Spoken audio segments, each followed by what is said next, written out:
Can you believe what you have been seeing on CNN today, ladies and gentlemen? Can you believe it? Supposedly, a CNN reporter found Osama bin Laden, took a television camera crew with him, went into Osama bin Laden's hideout, interviewed him and his top leadership, his top lieutenants and colonels and generals in their hideout. This is a CNN reporter with a camera crew. And he came out and told everybody, within 3 weeks, Osama bin Laden is going to attack the United States and Israel. Now, don't you think that's kind of strange, folks? You see, because the largest intelligence apparatus in the world, with the biggest budget in the history of the world, has been looking for Osama bin Laden for years and years and years, and can't find him. A reporter from CNN and his little camera crew got in to Osama bin Laden's secret hideout and conducted an interview. If you don't believe me, tune into CNN. They're probably running it right now as I'm speaking. And if you believe it, you are one of the stupidest jerks that ever lived on the face of this earth. And whatever is going to happen that they're going to blame on Osama bin Laden, don't you even believe it. When in hell are all you people going to wake up?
It was a military plane. And the plane wasn't no airline or anything. It was a twin-engine, big gray plane.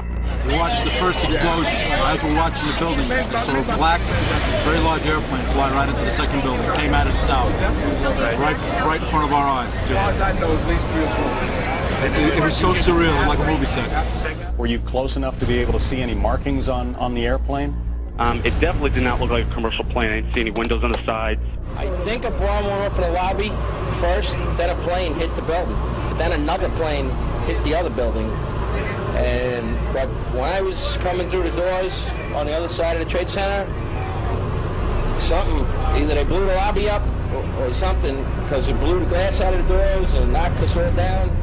You're in the building trying to help people, and it's exploding on your side of the building, so I don't think it'll get any worse than this. It wasn't from the jet fuel. No way.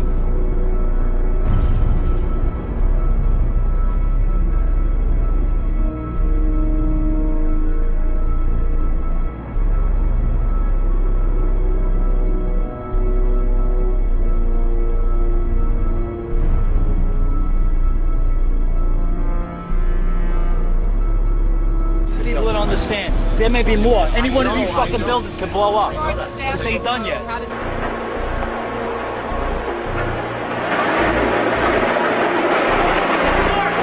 See the firemen assembled here, the police officers, FBI agents. Towers. A huge explosion now. We're on all of us.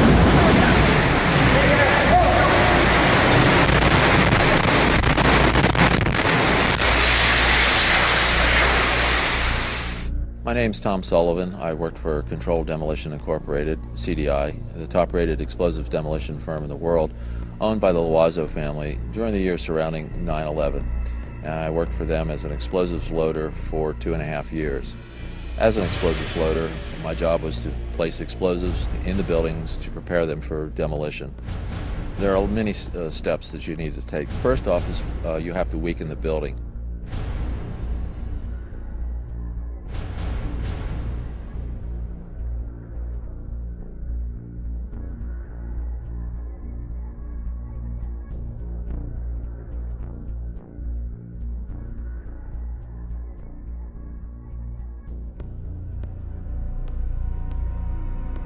To weaken the building, that means the staircase, all the staircases have to be cut at intervals.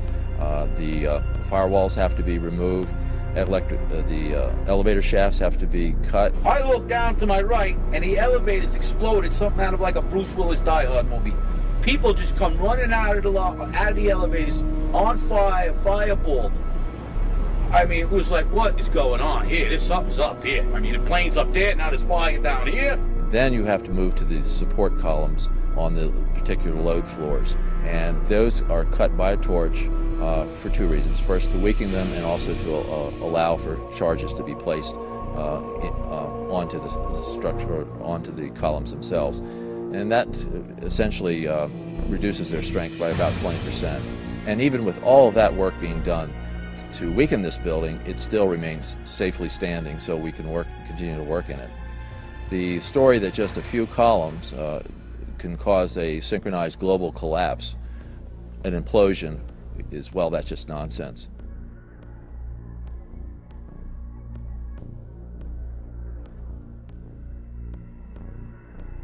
I don't see how this could actually happen in real life. When we load a building, we have to have all the support columns on a given load floor fail at the same time, within milliseconds of one another, and therefore the entire building comes down in a synchronized implosion. So I think this notion of a one column failure causing an entire building to implode in a synchronized fashion is just nonsense. Looking at the building, it wouldn't be a problem once you gained access to the elevator shafts. How about an elevator modernization, which we know was going on the 9 months prior to 9/11? Yes, Elevator World, March 2001 documents it. In fact, they were in the middle of this modernization. There are people who noted that the elevators were locked in turn and that there were guards placed at these locked elevators during the modernization. Of course, you would have to have access to security. Securicom was brought in. Who sits on the board of Securicom?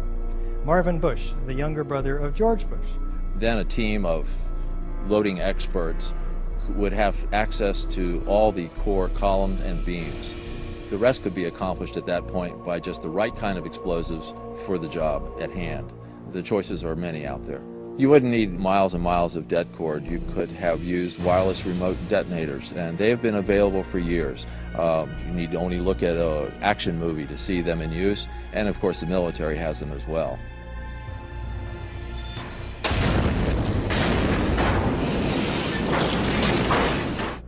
You want to call your mother or something?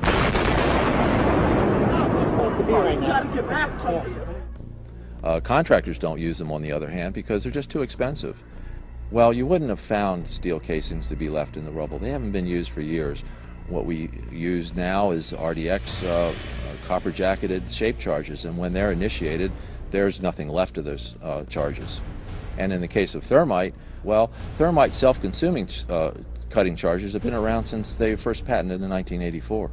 So there would be nothing left in the debris pile except some residue of molten iron.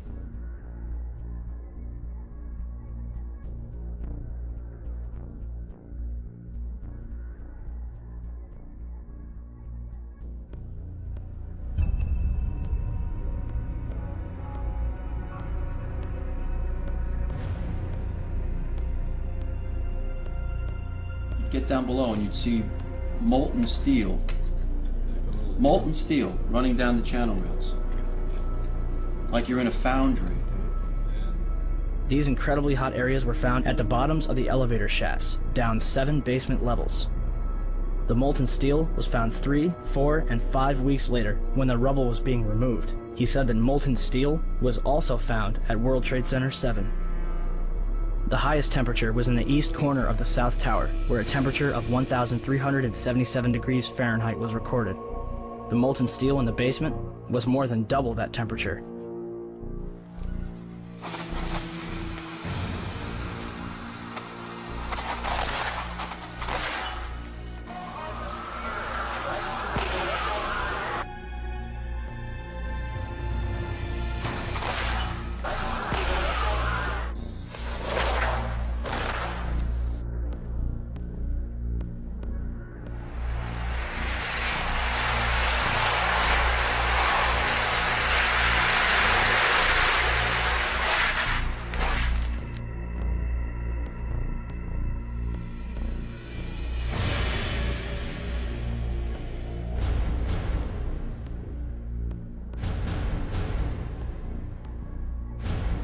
With any implosion, you don't hear one massive boom sound. What you do hear is smaller explosions going off.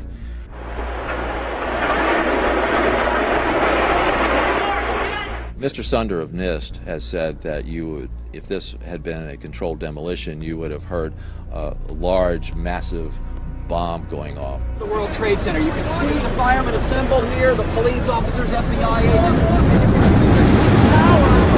A huge explosion now.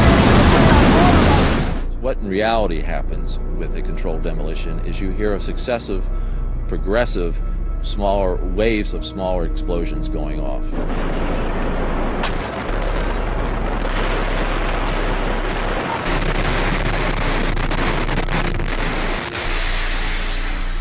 In the case of thermite cutting charges, you would have heard far less noise, since they are worked by thermal heating, melting of the steel, rather than an explosive cutting as in RDX charges.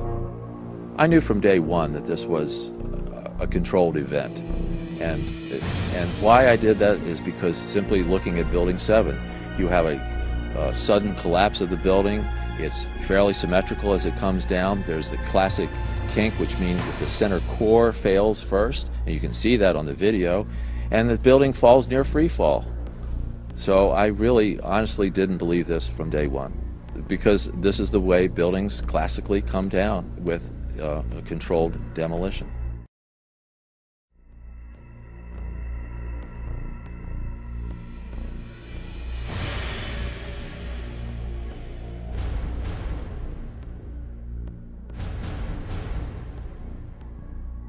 This material is not normal thermite. That's the other thing that really needs to be understood. Anybody could make normal thermite. You can get the ingredients, you can mix them together, you can make them. Any kid could basically do it if they knew the recipe. This material is composed of, the real key ingredient that I don't think anybody else could really make in a convenient way is the nano-aluminum. It's a controlled substance. I could go buy it, but the government limits how much I can buy of it. It's very, very difficult to produce in these sizes and to keep from reacting. It's not something that you just get at the local 5 and dime or you're going to make on your own. It's a very, very difficult to make material. And that's the one thing in there that really tells me specifically that this wasn't some guys working in caves in Afghanistan, or it wasn't you know, somebody in their basement doing this. This was, you know, a massive engineering operation that made these materials. So the military uses it for a number of different applications. Another one, if you do a search on Google for thermite and building demolition, you can find all sorts of wonderful devices that have been fabricated and invented that use thermite for building demolitions.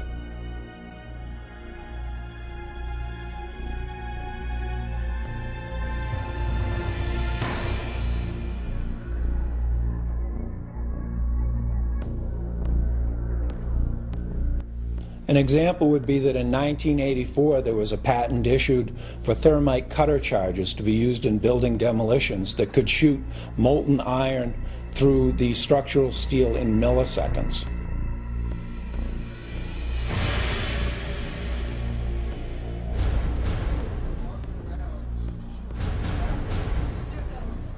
Oh my God!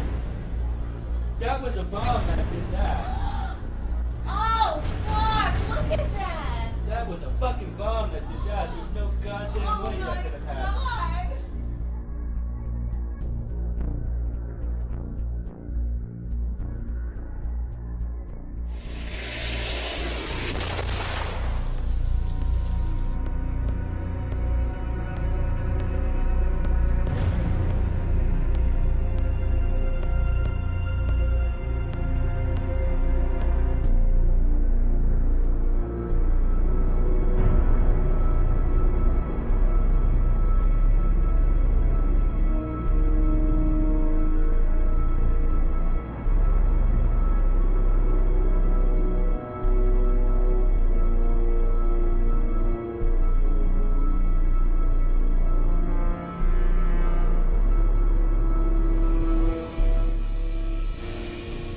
You can imagine when you assemble these chemicals on a large scale, the amount of heat that you generate.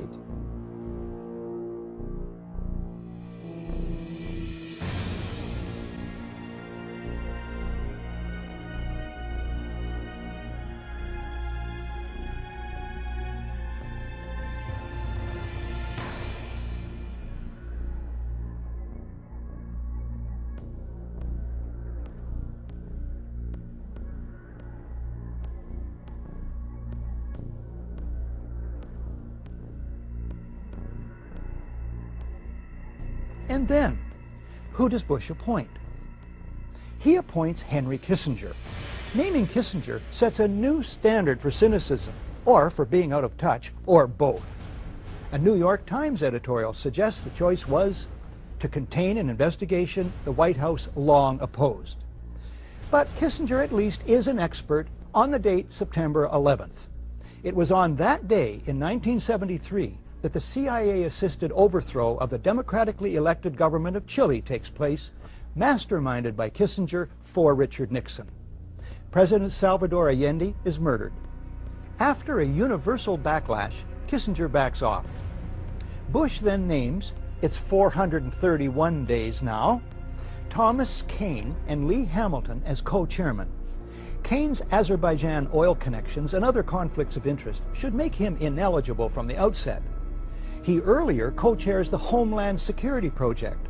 Observers have noted that huge profits are to be made in the surveillance and security industries these days. The White House chooses all the commissioners. Lynn calls them key insiders rife with conflicts of interest. The White House brazenly appoints as the executive director one Dr. Philip Zelikow, a right-wing Republican hawk deeply involved in the Bush circle, a member of the Bush-Cheney transition team, and a National Security Council advisor with Condoleezza Rice under Bush 1. The Bush White House did everything in its power to derail an open inquiry. Then, when faced with its inevitability, the president and his aides sought to limit its scope, its access, and its funding. This commission was about as independent from White House control and manipulation as the abused prisoners at Abu Ghraib were from their jailers. The White House releases only 25% of 11,000 documents requested.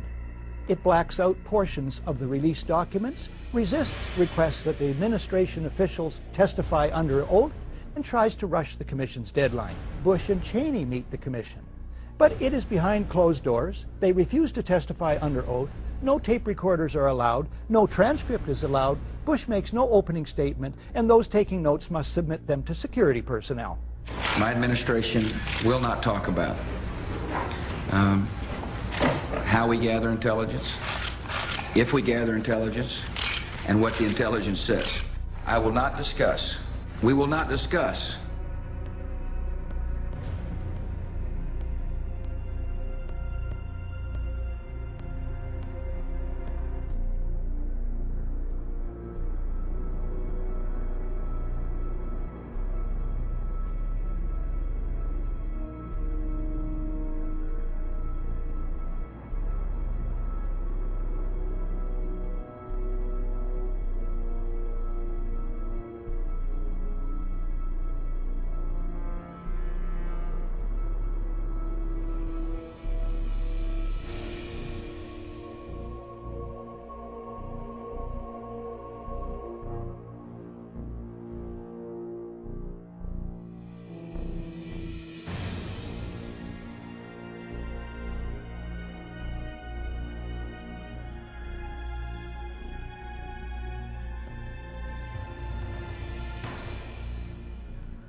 Well, the simple fact is, Barry, that they didn't know where to go.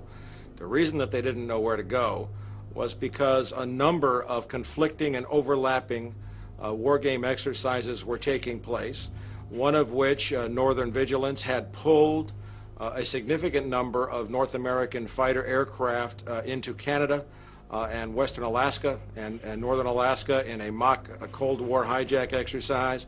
There was another drill, Vigilant Guardian, which was a hijack exercise, a command post exercise, but it involved the insertion of false radar blips onto radar screens in the Northeast Air Defense Sector. There was another exercise, Vigilant Warrior, which was, in fact, according to a NORAD source, a live-fly hijack drill being conducted at the same time.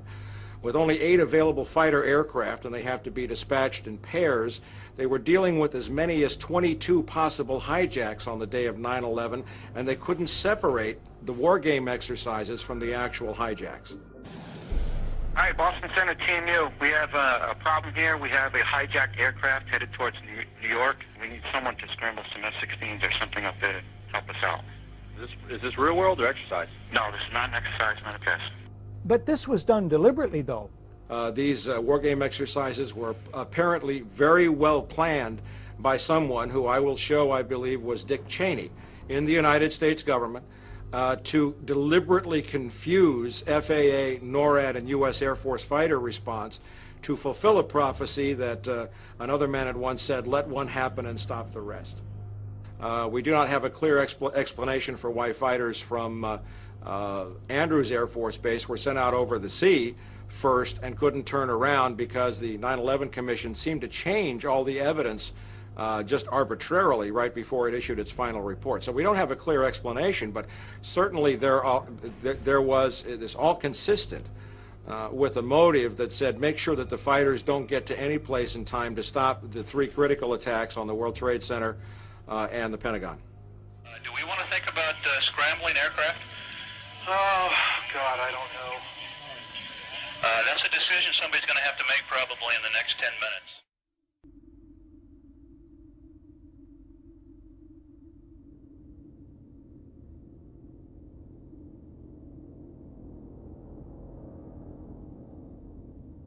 You know, it might have appeared that way, but from my close-up inspection, there's no evidence of a plane having crashed anywhere near the Pentagon. The only site is the actual site of the building that's crashed in, and as I said, the only pieces left that you can see are small enough that you could pick up in your hand. There are no large tail sections, wing sections, a fuselage, nothing like that anywhere around, which would indicate that the entire plane crashed into the side of the Pentagon. Something started to fire with some explosion at the Pentagon not long after the 2 World Trade Centers. Did you see anything flying overhead just before this explosion? We can't see exactly where the source of the explosion was, but you could hear it very clearly with a loud boom. Tower 2, the first one. This is all New York now. Michael, if you can hear me, we just heard another explosion down at the Pentagon building. We just heard another loud explosion down at the Pentagon building just seconds ago. Another explosion of some sort. Now, it could be a secondary explosion here from something happening, but we just heard a loud pop just as you were coming to me. It seemed to be on the east of here. I can't tell what it is. It might be something that's secondary to this because we had a number of small explosions after the fire occurred. We're not talking about something that's entertaining or sensational. We're talking about your government, where you live, your country, your freedoms. Right. And what we're talking about here is things which you see every day. Like someone said a long time ago, many will look with their eyes but not see, and listen with their ears but not hear. And that's us. That is this country. We have been looking at things all along and never realizing the significance of the occult emblems that we're seeing today. Okay. We're talking about a global government that's in existence right now. We're not talking about a nation that is going, we're talking about a nation that is gone.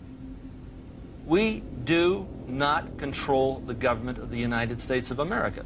The United States of America is controlled by this evilarchy. They control the money system, they control the State Department, they control the presidency. The seal that we have on an American dollar bill is an occult seal of an occult society pursuing an occult agenda.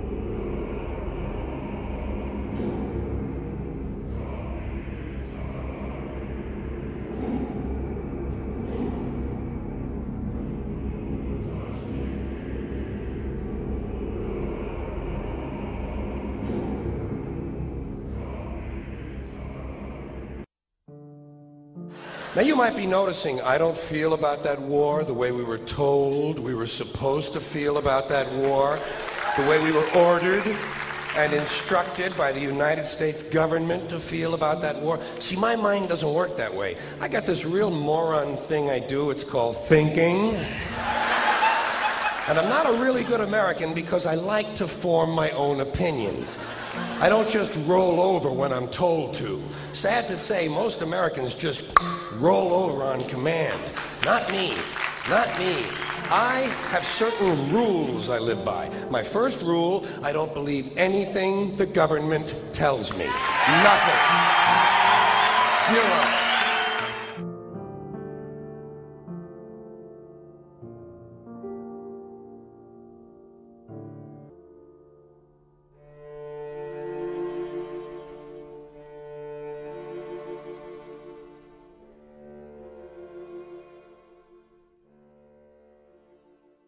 It concludes that Iraq has chemical and biological weapons, that Saddam has continued to produce them, that he has existing and active military plans for the use of chemical and biological weapons, which could be activated within 45 minutes, including against his own Shia population. The United States knows that Iraq has weapons of mass destruction. Any country on the face of the earth with an active intelligence program knows that Iraq has weapons of mass destruction. There is no doubt that Saddam Hussein now has weapons of mass destruction. There is no doubt that he is amassing them to use against our friends, against our allies, and against us. The choice is his. And if he does not disarm, the United States of America will lead a coalition and disarm him in the name of peace.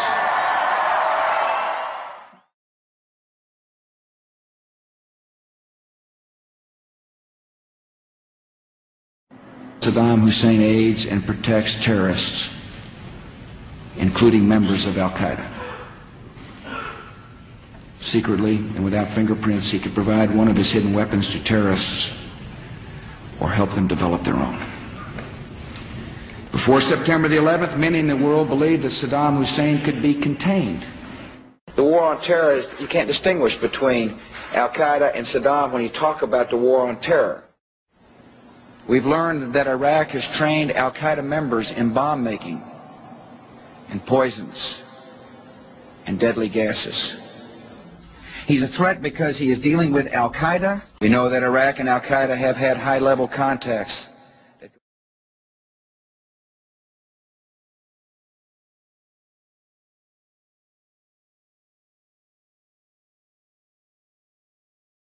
He has not developed any significant capability with respect to weapons of mass destruction. He is unable to project conventional power against his neighbors. We are able to keep arms from him. His military forces have not been rebuilt.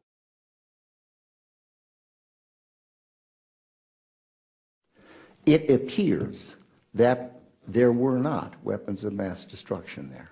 You said you knew where they were. I did not. We know where they are. They're in the area around Tikrit and Baghdad and east, west, south, and north somewhat. You said you knew where they were, near Tikrit, near Baghdad, and north, east, south, and west of there. Those are your words. My words were... We know where they are. They're in the area around Tikrit and Baghdad and east, west, south, and north somewhat. Senator's got his facts wrong. I have not suggested there's a connection between Iraq and 9/11. With respect to 9/11, of course, you've had the story that's been public after. The Czechs alleged that Mohammed Atta, the lead attacker, met in Prague with a senior Iraqi intelligence official 5 months before the attack. He said there were three main reasons for going to war in Iraq: weapons of mass destruction, the claim that Iraq was sponsoring terrorists who had attacked us on 9/11, and that Iraq had purchased nuclear materials from Niger. All three of those turned out to be false.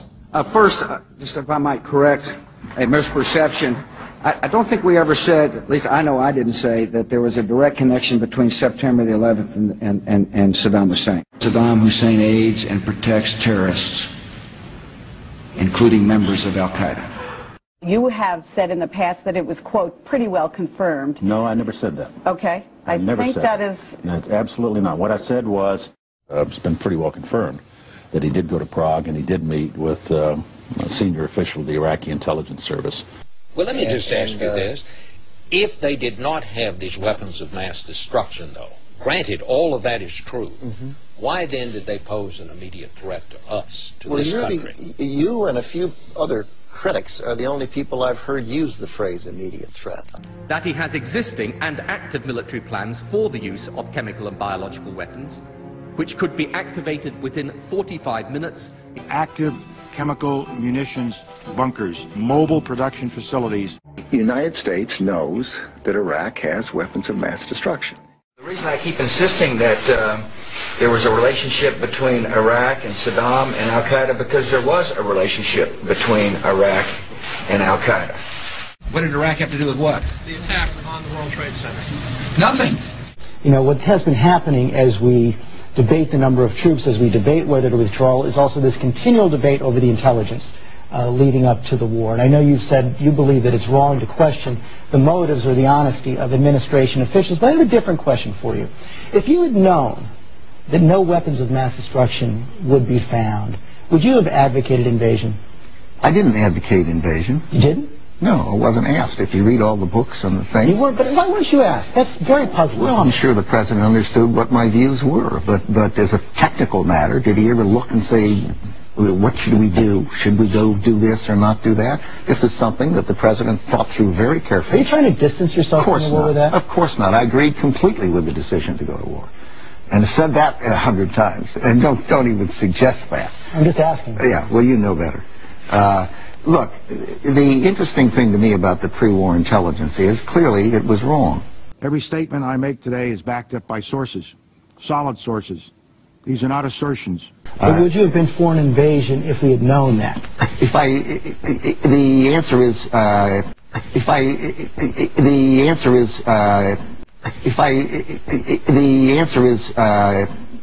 probably yes.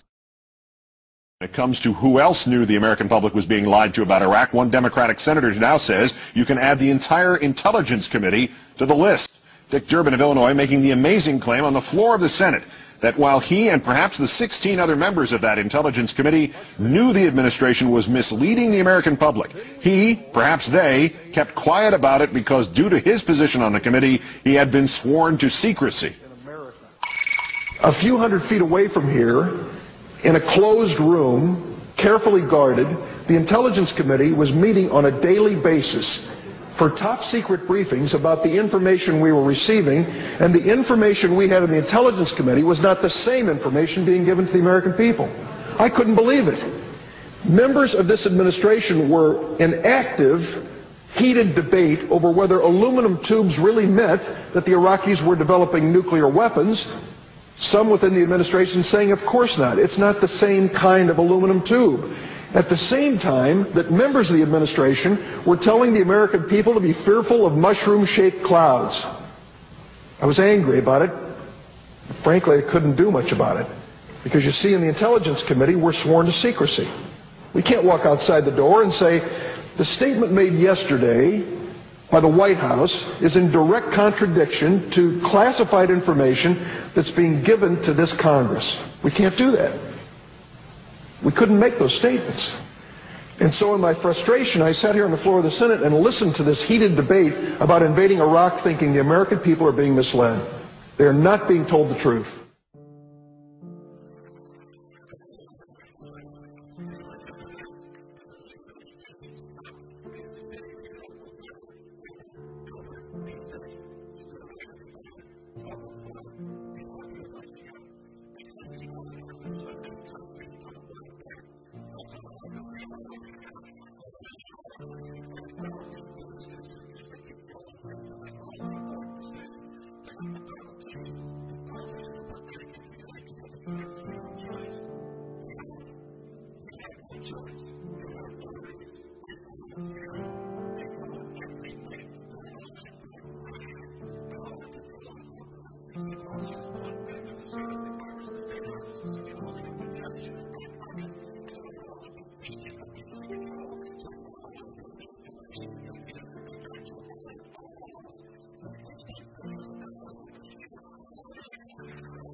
Those weapons of mass destruction got to be somewhere.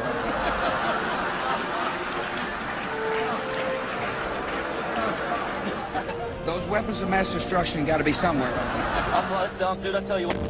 Shit! Oh, my ear! We need to get the fuck out of here! Nope, no weapons over there.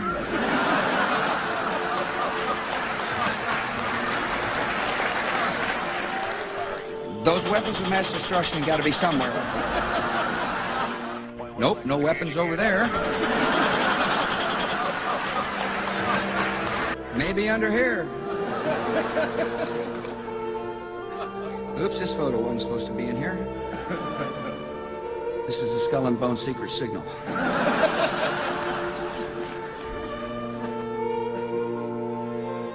This is a Skull and Bone secret signal. This is a Skull and Bone secret signal. This is a Skull and Bone secret signal.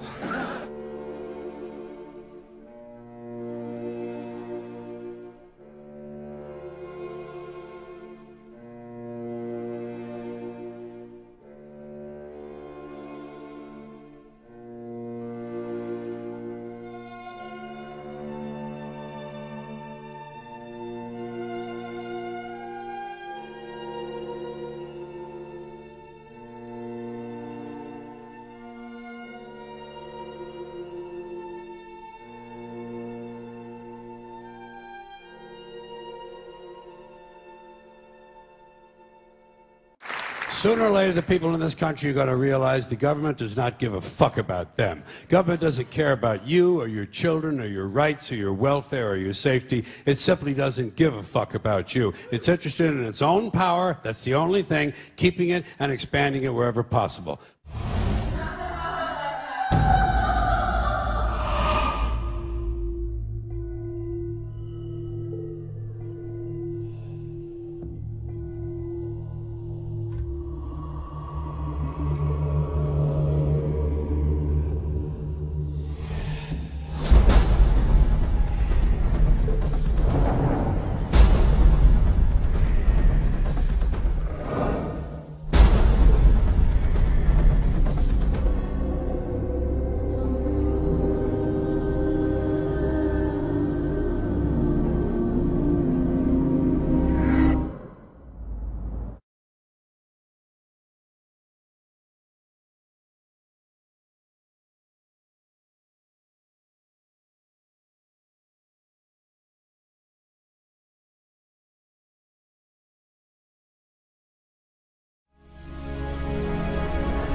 Some cringe when they hear the term New World Order, despite all of these prominent people using it.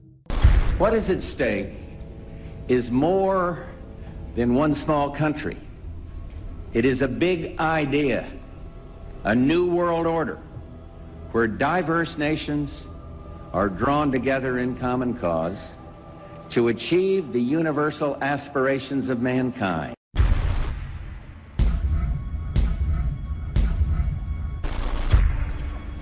The world that maybe some people dreamt of at that conference back in Bournemouth, when it looked as if maybe history would end, that liberal democracy would triumph, that free market economics would slowly progress, and we'd have a new world order. We are part of a new world order. And as the recently departed Admiral William J. Crowe once said, it's long on new and it's short on order.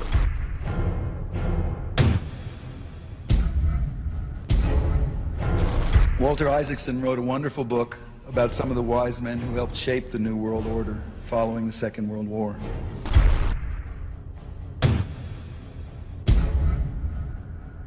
As we devise a way forward in Iraq, I urge the international community to embrace its responsibility for creating that new world order. A new world order based upon collective action.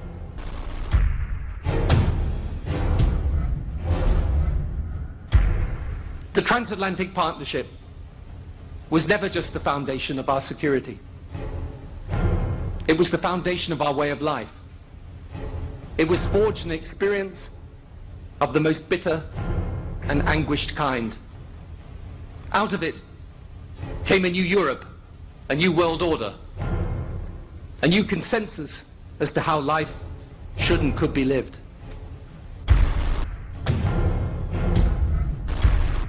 And just like that, it was gone. It was a new world order. That's what President George H. Bush said. With few exceptions, the world now stands as one. A year and a half ago, in Germany, I said that our goal was a Europe whole and free. Tonight, Germany is united. Europe has become whole and free. The world can therefore seize this opportunity to fulfill the long-held promise of a new world order. We can find meaning and reward by serving some higher purpose than ourselves. A shining purpose, the illumination of 1,000 points of light. This is a world that is likely to be dominated in the near future, and perhaps longer, by the Gulf War and the New World Order, which is the buzzword of the moment. So the secret of a New World Order, and at this point it's just a slogan, but it does have some historical background in terms that orders have succeeded each other over time. The secret of this is to learn how to use coalitions. George Bush has invoked a New World Order without enunciating a new American purpose. The President has still failed to articulate clear goals for our nation's foreign policy in this new age. And that's why I wanted to speak to you today about the new world taking shape around us, about the prospects for a new world order now within our reach. In the coming weeks, I'll be talking in some detail about the possibility of a new world order emerging after the Cold War. But today, I want to discuss another aspect of that order. You see, as the Cold War drew to an end, we saw the possibilities of a new order in which nations work together. It refers to new ways of working with other nations to deter aggression and to achieve stability. As old threats recede, new threats emerge. The quest for the new world order is in part a challenge to keep the dangers of disorder at bay. We must build on the successes of Desert Storm to give new shape and momentum to this new world order. Only when this transformation is complete will we be able to take full measure of the opportunities presented by this new and evolving world order. The New World Order really is a tool for addressing a new world of possibilities. This order gains its mission and shape not just from shared interests, but from shared ideals. After the Gulf War had ended, Bush was so obsessed with the idea of a new world order that he had a series of Glocks imprinted with the term that he would give to members of his administration, including Colin Powell, Brent Scowcroft, Dick Cheney, and General Norman Schwarzkopf. Cheney would even approve policy papers regarding the New World Order. Defense Secretary Dick Cheney has approved a revised draft of a policy document on the New World Order The Pentagon is backing off a controversial earlier draft and has abandoned a one superpower strategy. The final document puts more emphasis on international alliances and organizations. This would become an unprecedented time period for people all over the globe to discuss at length what the New World Order meant to them. The New World Order means different things to different people, but to those who expect to be in control of it, it means the same thing. It means all the world under their control. They believe that somebody must rule. After all, people are too darn dumb to know how to rule themselves. They figured that that's their role. World government is good, right? It put an end to war. Well, it could put an end to war because you just only have one dictator. I think Adolf Hitler had that in mind. He wanted a world government too, with himself as the master leader. Actually, the idea of global governance and a one world order has been around for centuries, and the term New World Order has been used frequently in recent history. In ragged, spasmodic fashion, a new world order is coming into being, but it looks less and less like the world order that Mr. Kissinger had constructed in his own mind. Kissinger's New World Order would fall under the radar for some time. However, it saw a vast revival during the first Bush administration. Here is Brent Scowcroft, former vice chairman of Kissinger Associates and former national security advisor under both Ford and Bush Sr., as he discusses the New World Order. Looking at the subtitle this morning, Are We Ready for the New World Order? Gives me something of the shudders. That phrase, New World Order, I'm afraid I'm partly responsible for resurrecting. I find the term New World Order very revolting, and just not only historically but politically today. I think Harding is absolutely right, and the actions of the administration just after enunciation of the New World Order put the lie to the fact there is any real substance behind what they say as New World Order. The first act of the New World Order was A, to make war, and then B, was to sell arms all over again. Is there a New World Order? We know certainly that George Bush has copyrighted the term at this point. In the aftermath of this war, though, is it an empty vessel into which something will be poured? Is it the appropriate term to use? Is it going to be a New World Order, or will disorder be just as significant in this process as we look ahead? We are very, very skeptical of an international order if we are not sure how the rules will be made, because thus far the international order has been made with rules that we had no input into and that affect us, and even when on the few occasions when the rules will seem to favor us, then they get changed. A unipolar world, a world of one superpower, may be quite dangerous for us. The New World Order under the United Nations would mean, among other things, an end to our God-given rights given us and secured by the Constitution. The New World Order, which now has been called by some the New World Disorder, and by some people on the more liberal persuasion, the taking over of the world by the Council on Foreign Relations, the Trilateral Commission, and the UN to put us all in slavery. But what are these organizations? Who founded them? And what are the stated goals of each? Before we begin with the Council on Foreign Relations, let's delve further into history to understand roundtable groups and their origins. Its roots go way, way back in history, and they go back to the formation of a secret society, a secret organization. The bottom line is that you take the roots of that organization and you find out that they created in all of the British dependencies what they call roundtable groups.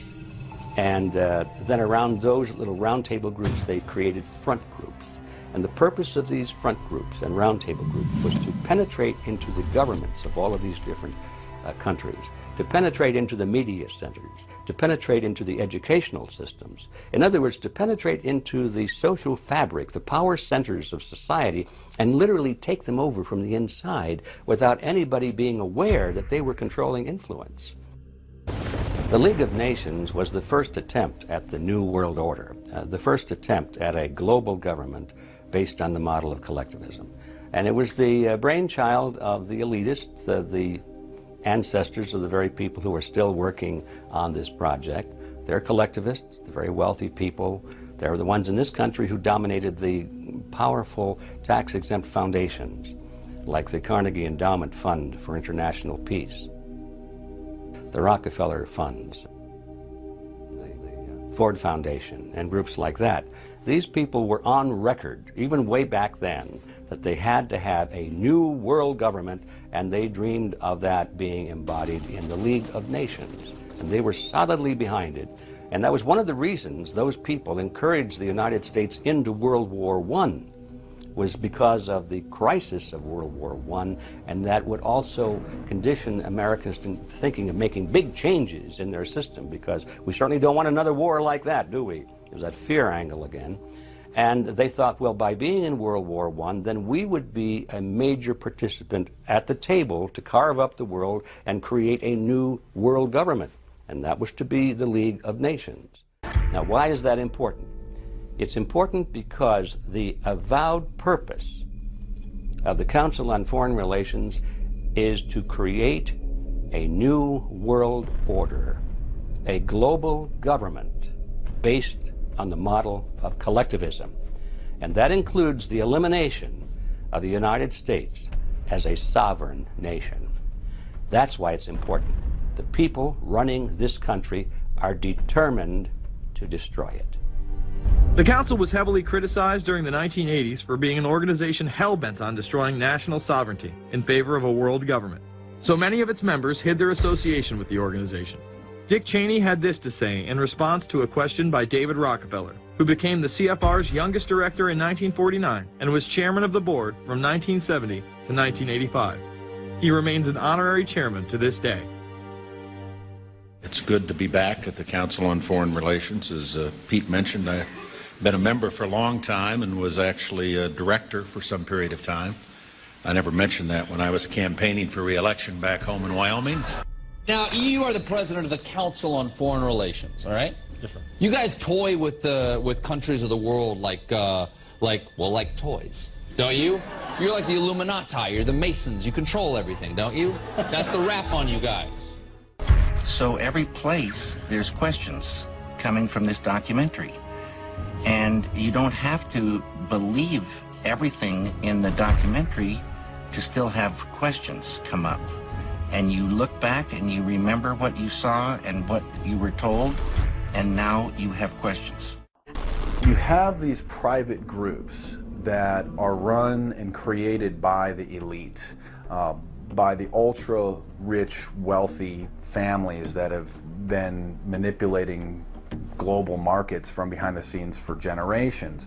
They create these private groups that then feed information to the government, to senators, to congressmen, their recommendations, their policy papers, what they think should happen. And it's fascinating because if you actually read what it is that they're doing, the recommendations that they make, they're very able to get them put in place. Discussions that are going on in these private groups are really talks that should be going on in Senate committees and in the halls of Congress, but they're happening with these ultra-elite groups that are then pushing their propaganda into the political mainstream, and then it's becoming enacted, it's becoming put into law. Still not convinced the CFR is promoting a new world order? Listen to what Leslie Gelb had to say upon leaving the New York Times to chair the organization as its president in 1993. I loved it. Doing a column is a great job. I'm going to an equally great but different job, and in a way a job that caps everything I've been doing in my life, in government, in academia, and in journalism. I think that's what the Council on Foreign Relations will allow me to do. Well, you know, for example, you had me and 3 or 4 other folks on this show a few months ago to talk about the New World Order, right? Exactly. Right? Bob I talk Hormats about and it, you, exactly. Right. I talk about it all the time. New World Order wants a global system where one small central authority of individuals can then dictate a policy that's going to be distributed down to the rest of the world, everywhere, in the smallest little town in the middle of nowhere in some remote country. I now think it's safe to say that the Council is extremely influential on the world stage and openly promote global governance. The Council and the globalists were able to take this agenda to the next level following World War II. The United Nations was born out of the ashes of this conflict. Unlike the League of Nations, the United States not only joined this organization, they championed it. First book I wrote was The Fearful Master, a second look at the United Nations. It was written at a time when it was not popular to be critical of the UN. I mean, the United Nations was viewed by almost everybody as our last best hope for peace.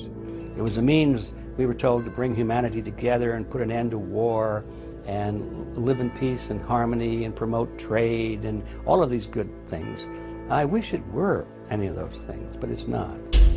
The original charter for the United Nations was drafted in San Francisco in 1945, and the United States became a permanent member of the Security Council, along with France, the United Kingdom, the Soviet Union, and the Republic of China. The process by which other nations' belief systems could be used to erode and eviscerate our Constitution and Bill of Rights had taken a giant leap forward. The United Nations is one of the most well-known sort of globalization attempts. Its primary goal is to streamline all the governments of the world, to create a global council and to unify all the rules and all the regulations for the world. So it's essentially the precursor and an engine of this new world order. The United Nations is made up of all of the countries of the world, most of which are dictatorships of one kind or another. And you don't take a bunch of dictatorships and put them into a bag and shake it up and come out with a freedom-loving governmental unit. You come out with a global dictatorship. This was the public base of global governance. However, many other organizations have been birthed since.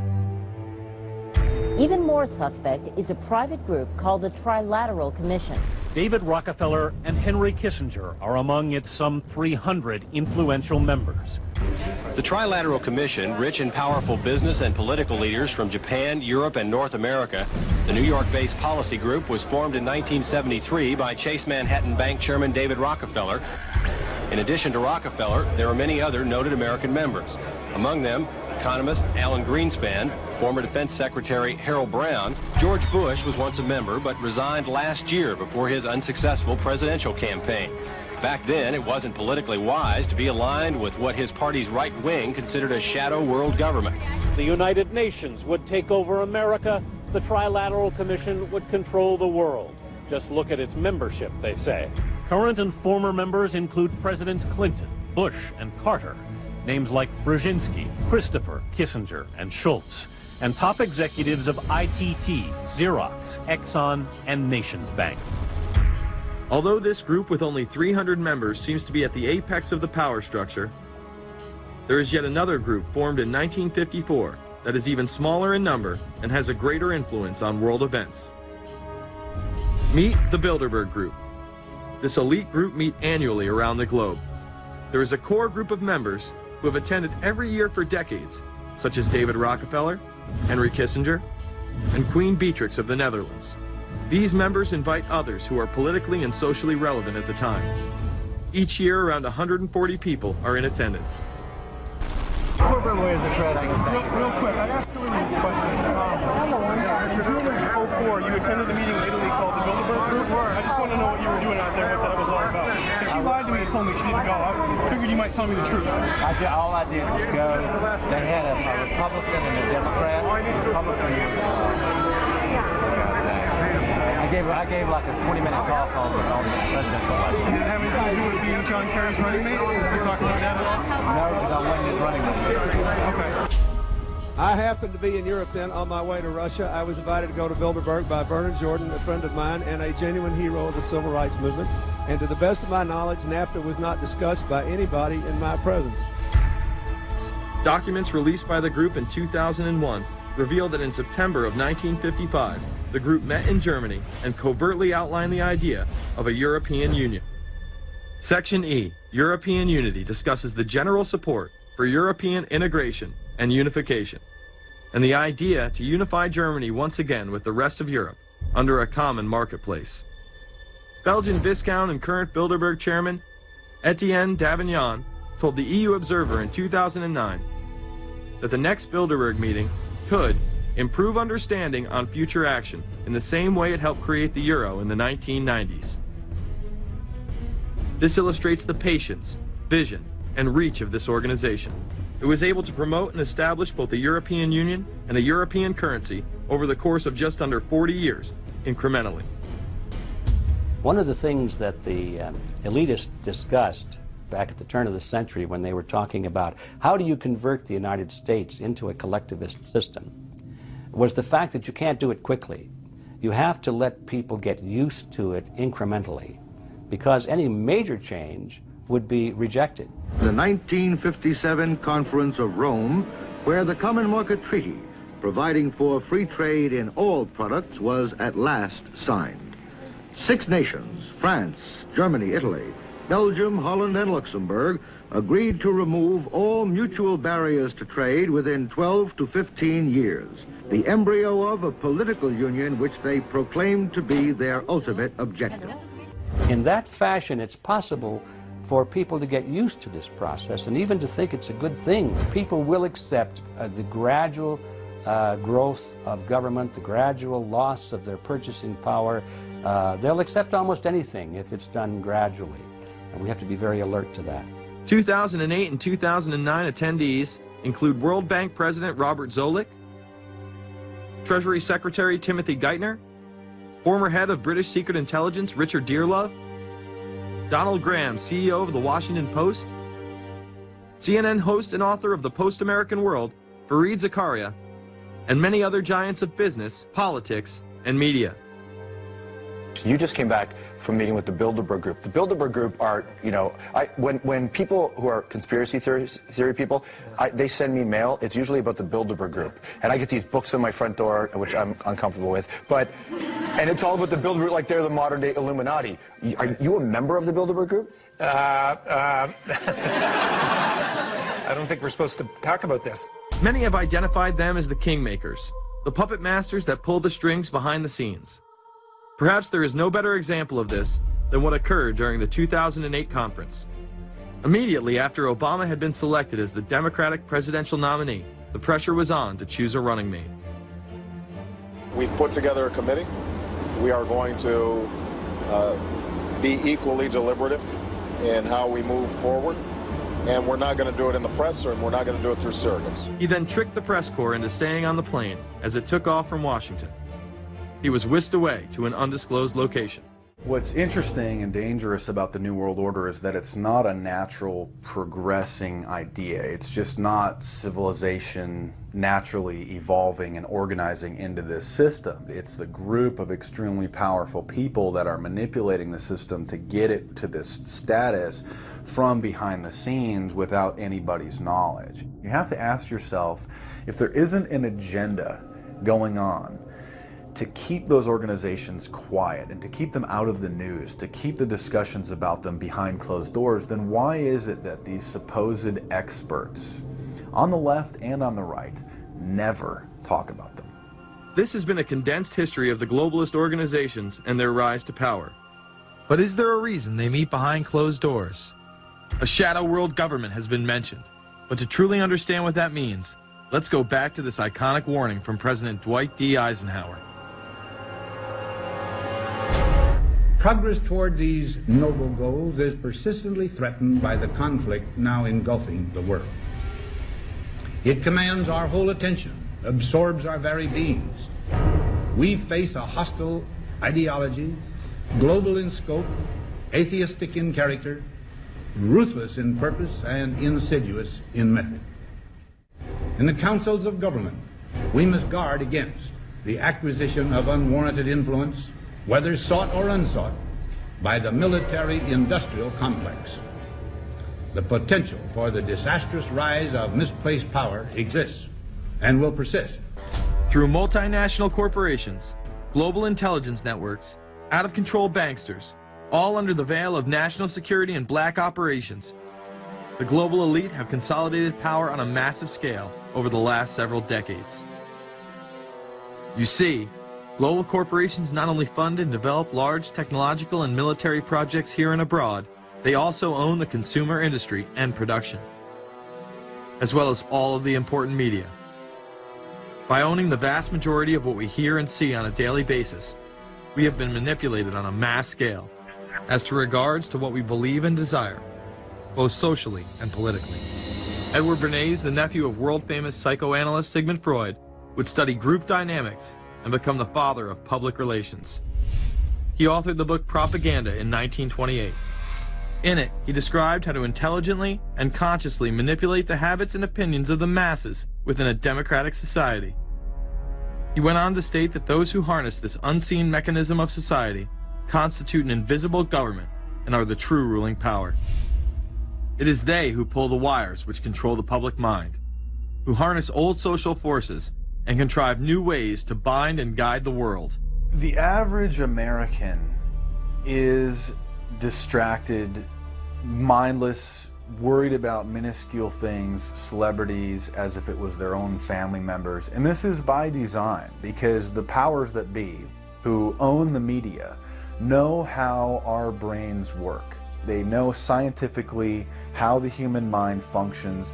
They know about sociology, and they are using the media, and have used the media for decades now, to entertain people with issues that don't really matter.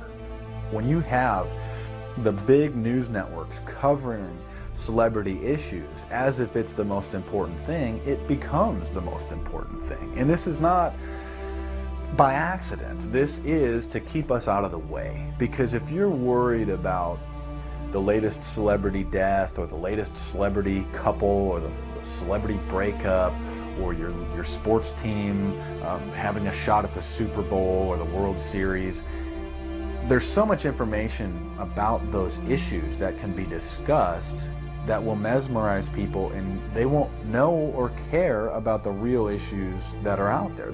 Well, I think this is just one more piece of evidence of the degree to which the media, supposedly the watchdogs, has become the gatekeeper of the system.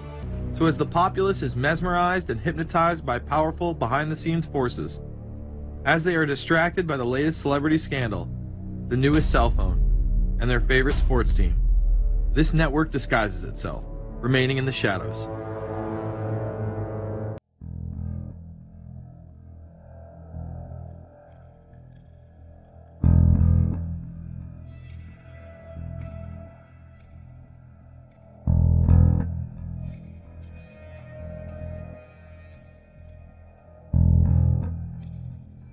I appeared before the Congressional Committee to tell what I knew of activities which might lead to an attempt to set up a fascist dictatorship.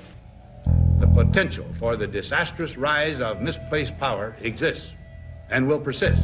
The very word secrecy is repugnant in a free and open society. And we are, as a people, inherently and historically opposed to secret societies, to secret oaths, and to secret proceedings. President Bush signed a formal agreement that will end the United States as we know it. And he took the step without approval from either the U.S. Congress or the people of the United States. The secret organizations of the world power elite are no longer secret. It's known as the Bilderberg Group. Could their objective be world domination? I'm Jim Tucker. I've chased Bilderberg for 30 years. I'll never give up the chase. Bilderberg plan for the whole world is nothing less than world government. I'm not comfortable with that at all. Who elected these guys to run the planet? They are the elitists. They feel they should run the world for their own selfish interests. Now we can see a new world coming into view. A world in which there is the very real prospect of a new world order. Bilderberg is making great progress toward a world government, and only an educated, informed public can stop them in their tracks. David Rockefeller admits in his own memoirs that he wants to destroy the United States. Right. He's a traitor. It's good to be back at the Council on Foreign Relations. As Pete mentioned, I've been a member for a long time and was actually a director for some period of time. I never mentioned that when I was campaigning for re-election back home in Wyoming. Let us never tolerate outrageous conspiracy theories. Well, the reason I bring it up, if you've ever heard any of our call-in shows, you know that we have people that think about the conspiracy theories of people like you. You would be a poster child for these people because you have served on the board of the Council on Foreign Relations. You helped start the Trilateral Commission, and you've been to the Bilderberg Group. Are people too close in this world people in business too close to the governments? Well, you know, there is such a thing as insidious influence. And the question is, how does it operate? Does it involve bribery? And does it involve some sort of psychological domination of individuals? I don't believe in this notion of some sort of secret societies controlling people. But of course, in any political system, there are sort of over-the-table and under-the-table arrangements. The New World Order was on display with the first Gulf War and the creation of a European Union. After losing to his crony Bill Clinton, he faded into the background as the agenda for a New World Order marched forward. Whenever these agendas were threatened, those who opposed them ended up dead.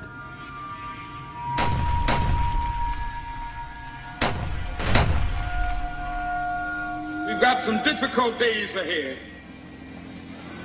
but it really doesn't matter with me now, because I've been to the mountaintop.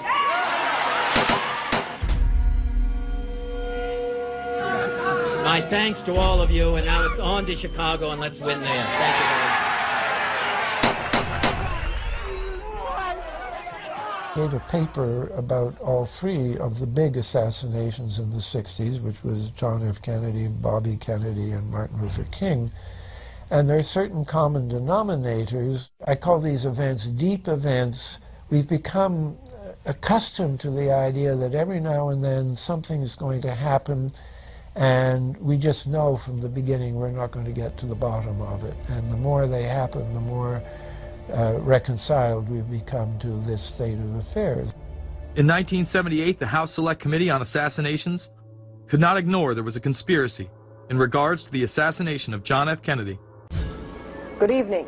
A congressional committee has concluded that President John Kennedy and civil rights leader Martin Luther King Jr., both of them, were probably killed as the result of conspiracies.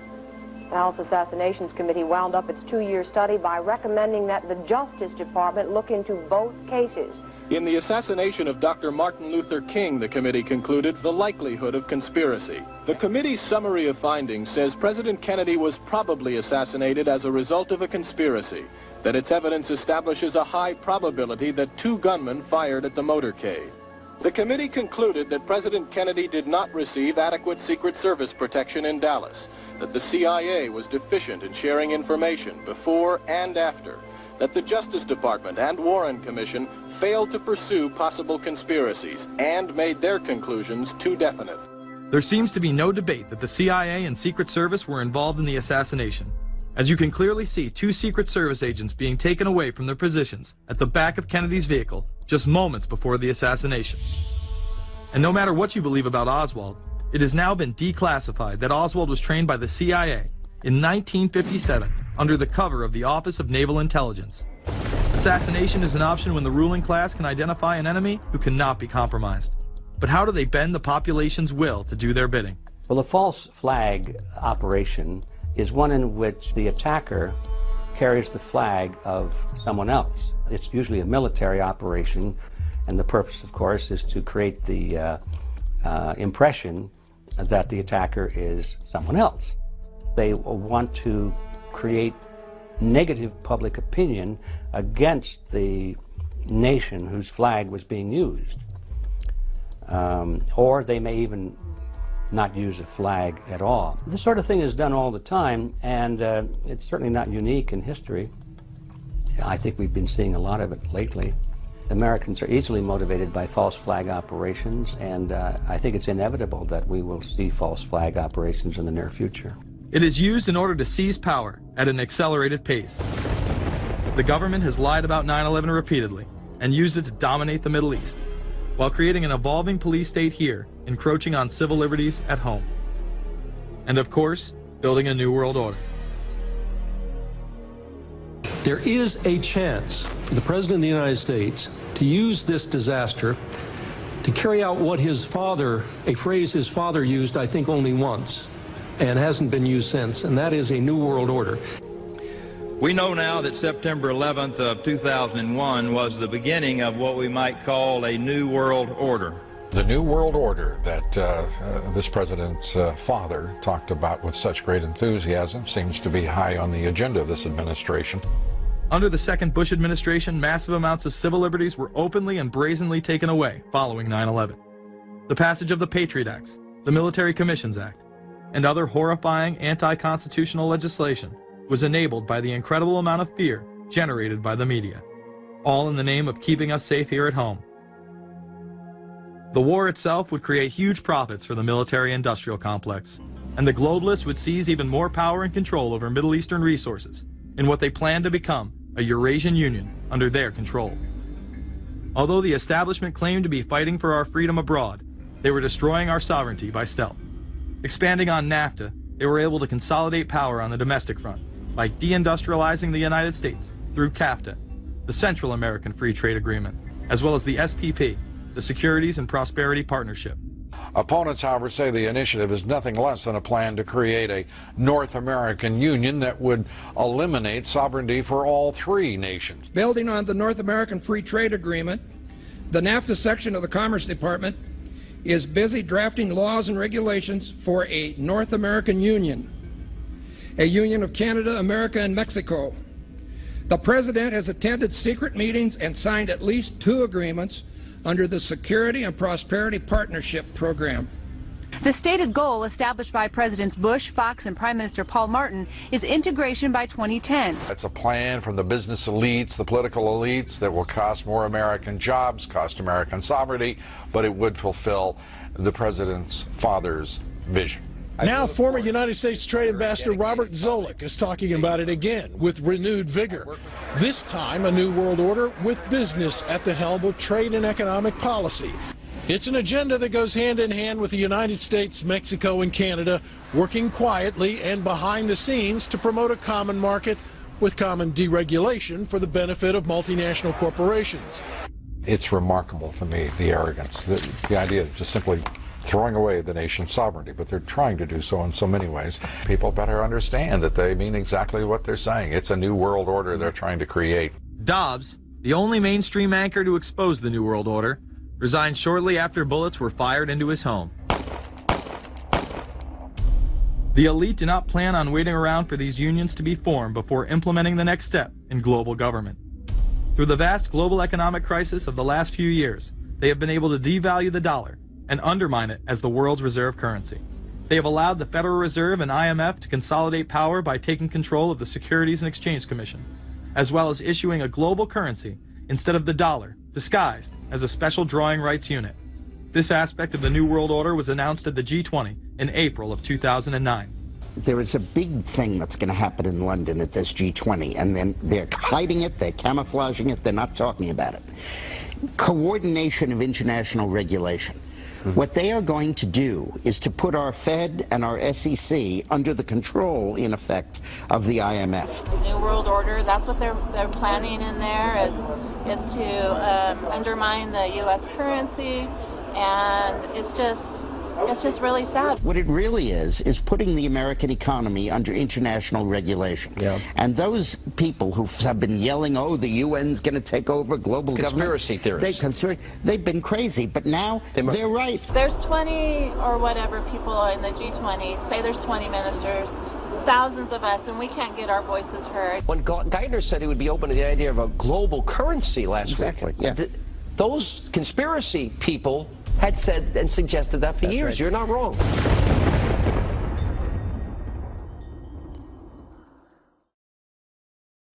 The very word secrecy is repugnant in a free and open society. And we are, as a people, inherently and historically opposed to secret societies, to secret oaths, and to secret proceedings. We decided long ago that the dangers of excessive and unwarranted concealment of pertinent facts far outweighed the dangers which are cited to justify it. Even today, there is little value in opposing the threat of a closed society by imitating its arbitrary restrictions. Even today, there is little value in ensuring the survival of our nation if our traditions do not survive with it. And there is very grave danger that an announced need for increased security will be seized upon by those anxious to expand its meaning to the very limits of official censorship and concealment. That I do not intend to permit to the extent that it's in my control.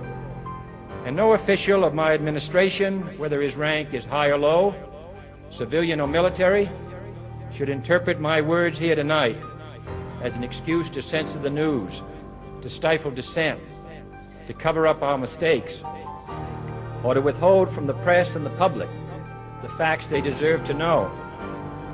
For we are opposed around the world by a monolithic and ruthless conspiracy that relies primarily on covert means for expanding its sphere of influence, on infiltration instead of invasion, on subversion instead of elections, on intimidation instead of free choice, on guerrillas by night instead of armies by day.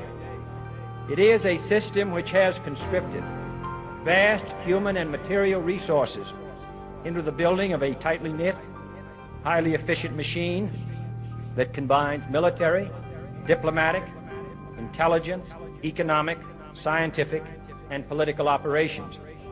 Its preparations are concealed, not published. Its mistakes are buried, not headlined. Its dissenters are silenced, not praised. No expenditure is questioned, no rumor is printed, no secret is revealed. No president should fear public scrutiny of his program, for from that scrutiny comes understanding, and from that understanding comes support or opposition, and both are necessary. Cash is becoming weeded out. Cash will most likely be eliminated or extremely difficult to use in many situations, so that you'll have to use the global currency or the electronic currency. Even though a physical global currency is yet to exist, groups such as BRIC are openly promoting a new reserve currency, which is a conglomerate of Brazil, Russia, Indonesia, and China. Get everyone in the whole world using one currency, which some people think that's a good idea. Russian President Dmitry Medvedev recently showed off a sample coin of the new world currency at the G8 in July of 2009. We have also agreed today additional resources of $1 trillion that are available to the world economy through the International Monetary Fund and other institutions.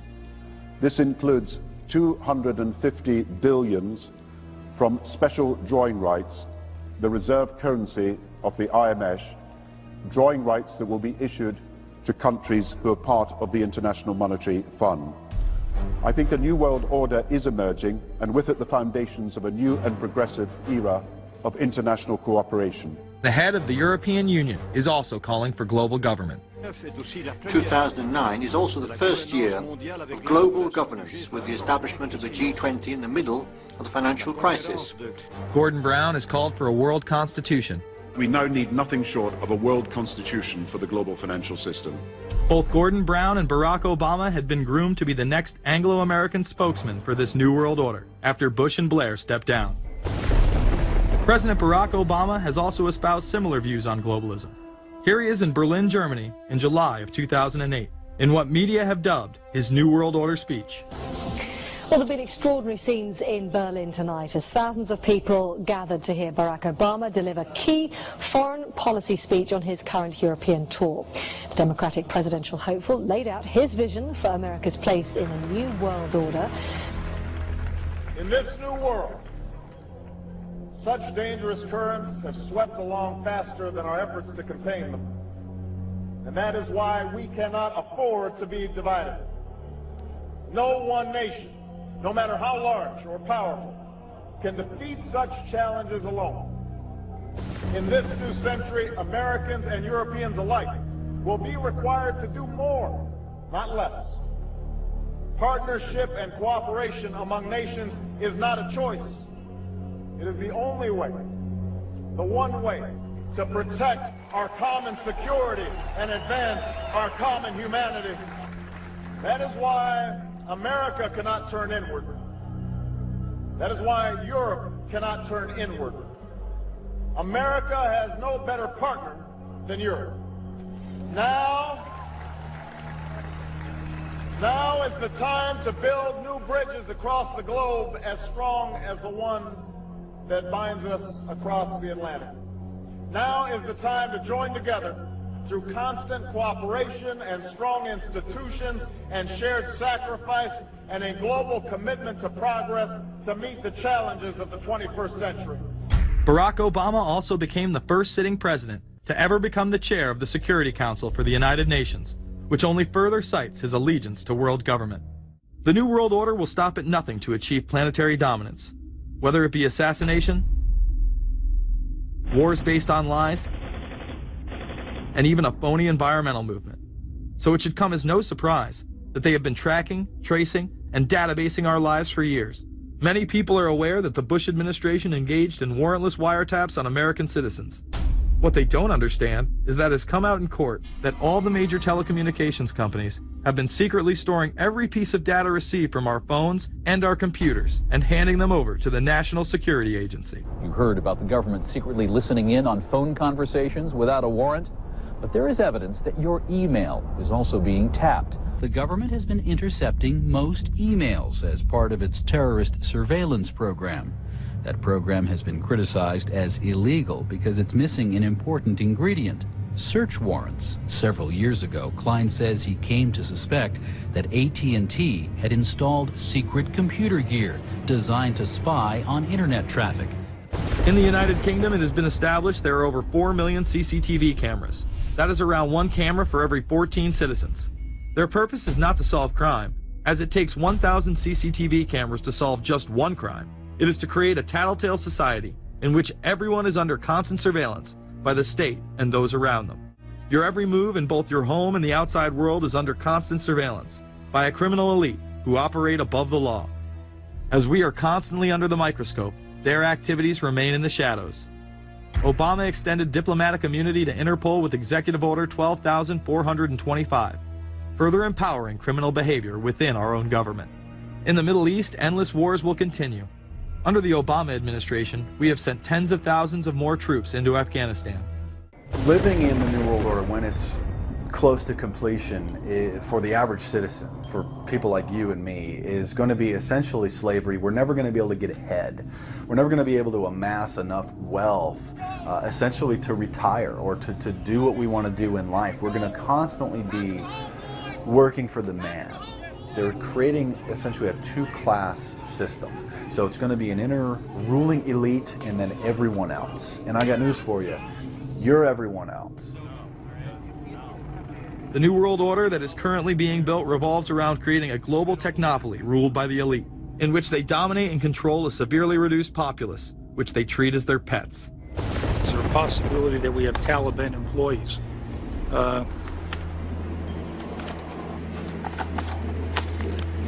The commander in the field, or I should say the COCOM commander, General Petraeus, has made it a conscious effort to, as part of his coin strategy, to hire local nationals.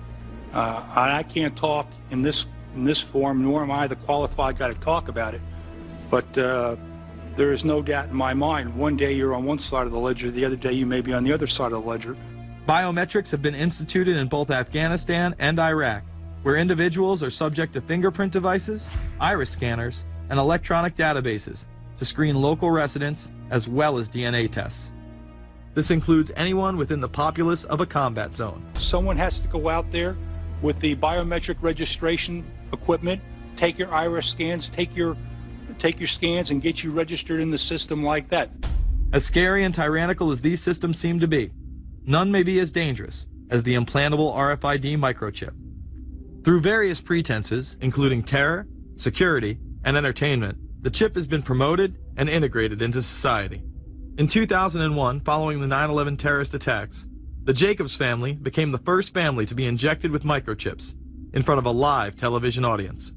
We have a Florida family who are really pioneers in a brave new world. They have volunteered to be the first ever to have microchip identification devices implanted into their body. After 9/11, I was really concerned with the security of my family.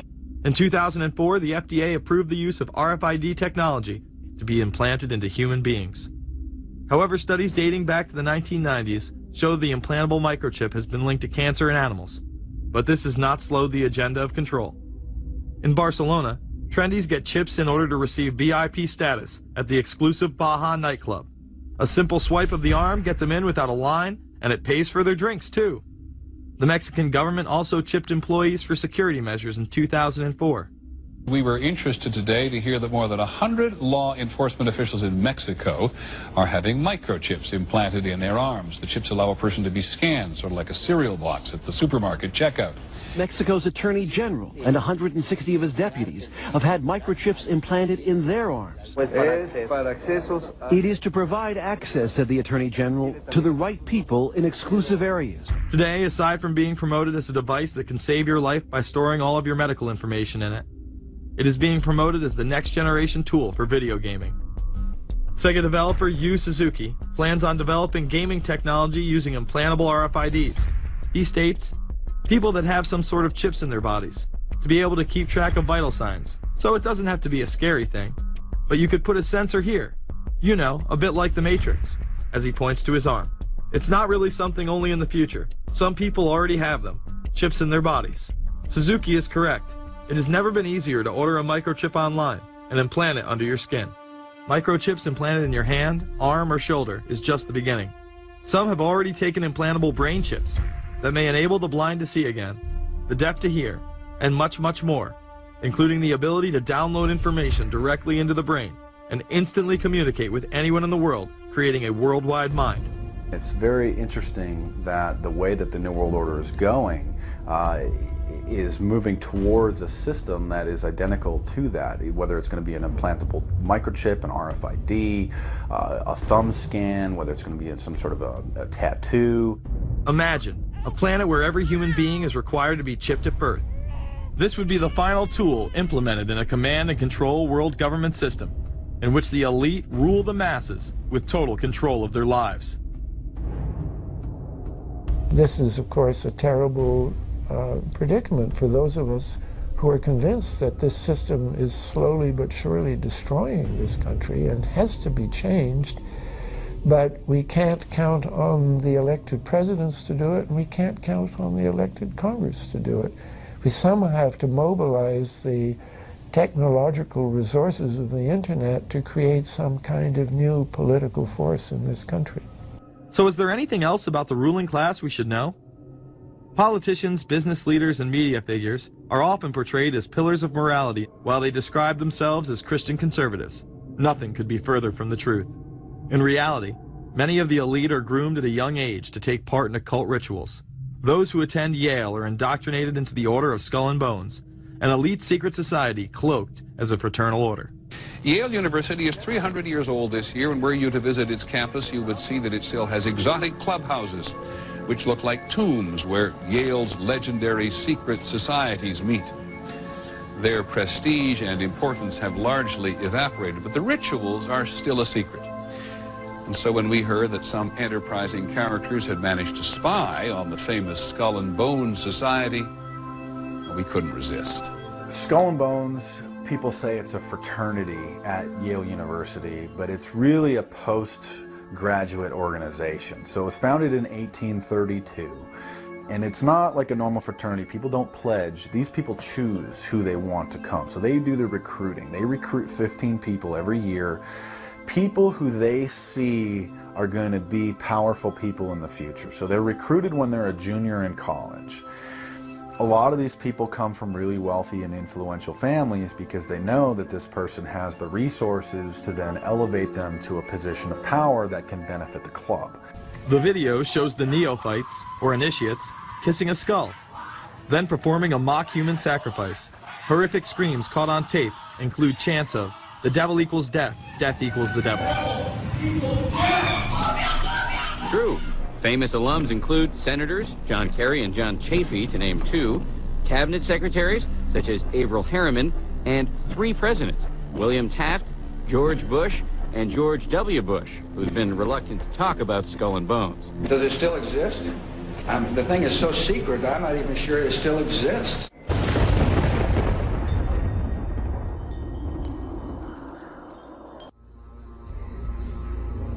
No doubt you'll be hearing about all the differences between John Kerry and George W. Bush.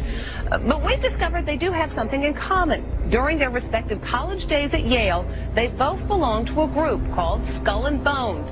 Does it still exist? The thing is so secret, I'm not even sure it still exists. Former Skull and Bones members and current members have been presidents, heads of the CIA, senators, heads of business. I mean, huge, huge corporations. These people have the network that brings them to such a position of power that most people could only dream of. You both were members of Skull and Bones, a secret society at Yale. What does that tell us? Not much, because it's a secret. Is there a secret handshake? Is there a secret code? I wish there were something secret I could manifest. 322, a secret number? There are all kinds of secrets, Tim. You were both in Skull and Bones, the secret society. It's so secret we can't talk about it. What does that mean for America? The conspiracy theorists are going to go wild. I'm sure they are. I don't know. I haven't seen the web. Number 322?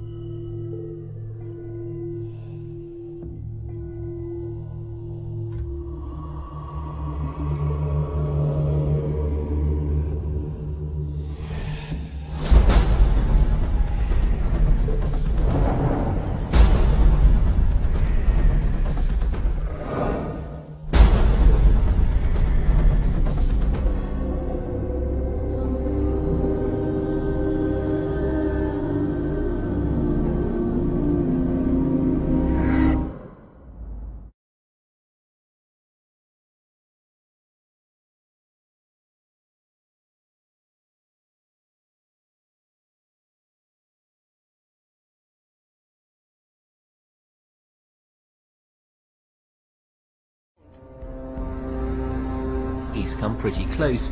She was part of a team that successfully recorded part of the initiation ceremony that takes place in the tomb's courtyard. Okay, you have the doorway here. Yeah. Okay, then to the right you have a hedge, and then you have an evergreen tree. If you follow that line straight back, courtyard's in there.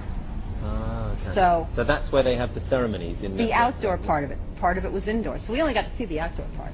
Right. We only got to, and to listen to the outdoor part. God only knows what went on indoors. And what did you hear? What was it you know? You managed to get this unique it was access disgusting. It was gross. I mean, they were pretending to murder people. What was the tone of it, though? Was it jokey or was it quite... No, it wasn't jokey at all. It was sick. It's about the only thing to describe it. It was sick.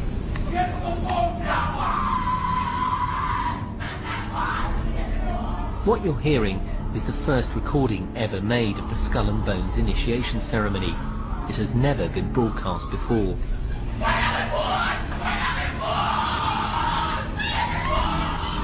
15 new members of the club are being introduced into the macabre rituals of Skull and Bones by the senior students who are about to graduate.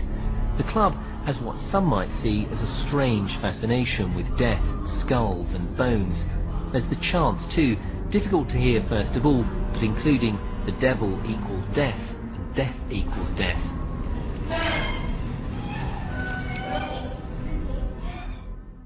This is an elaborate, occult, ritualistic entry into this group that they are now a member of for life. This culture of death and the occult continues long after college. Later on in life, these pagan rituals carry on in the redwoods of Sonoma, California. And what is the Bohemian Grove? Well, it's a kind of summer camp for the powerful, an all-male gathering in great secrecy. This group was formed in the late 1800s by artists, industrialists, and politicians. Bohemian attendees worship the owl as their deity. The Aztecs, Mayans, and other natives of Mesoamerica considered the owl a symbol of destruction and death. This is why the opening ritual for the club is the cremation of care. During the ritual, the effigy of a baby is rowed across the water by the Grim Reaper and given to a high priest, who then tosses it on a fiery sacrificial altar of a 40-foot owl god.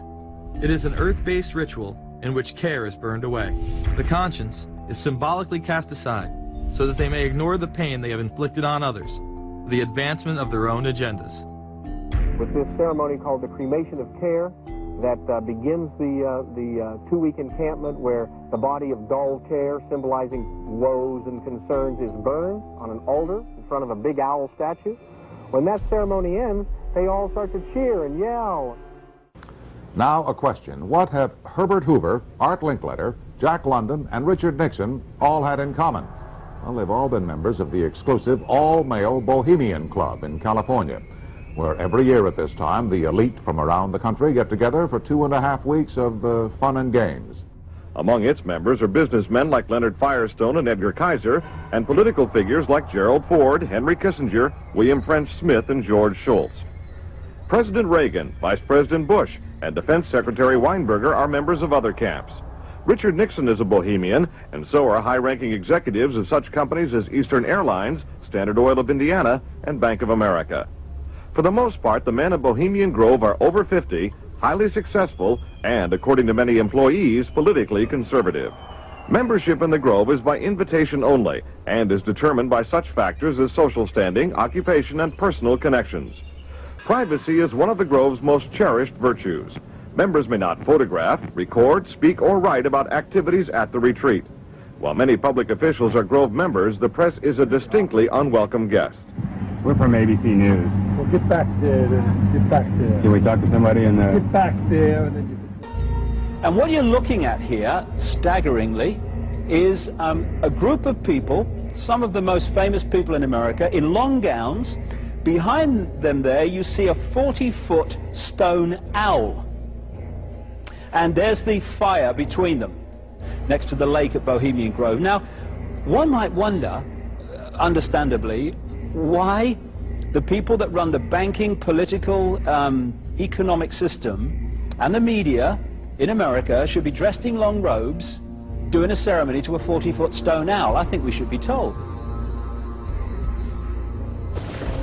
You see, for over 120 plus years in Northern California, in Sonoma County, on a 2,700-acre secluded redwood grove, leaders from around the world, prime ministers, chancellors, presidents, governors, again, the heads of industry, banking, academia, the media, Hollywood, travel there to engage in bizarre, ancient Canaanite, Luciferian, Babylon mystery religion ceremonies. We were inside 4 hours. That's only one day out of the 2 weeks that they meet there for the admitted Summer Fire Festival of the Bohemian Club.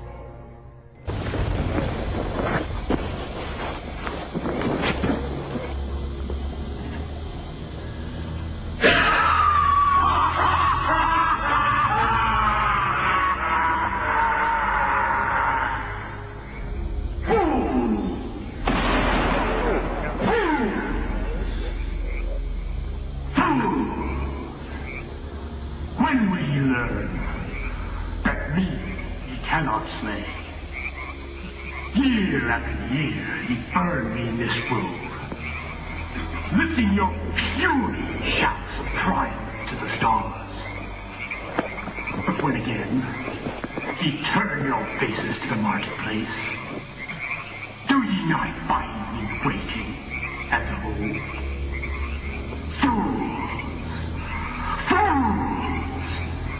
Fools to dream ye conquer care. Thou mocking spirit, it is not all a dream. We know thou waitest for us, year after year, within this happy grove. Our fellowship bans thee for a space. Thy malevolence which would pursue us here has lost its power under these friendly trees. So shall we burn thee once again this night, and the flames that eat thine effigy, we shall read the sign, Midsummer sets us free. Ye shall burn me once again.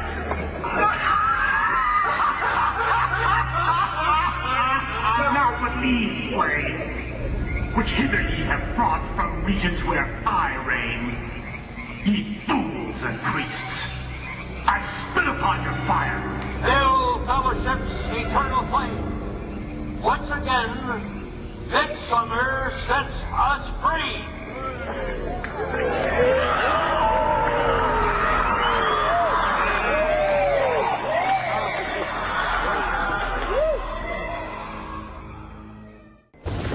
have to ask yourself why it is that somebody would want to do that, let alone these elite people. And if you look at the elite throughout history, many of the people that achieve pinnacles of power are into the occult.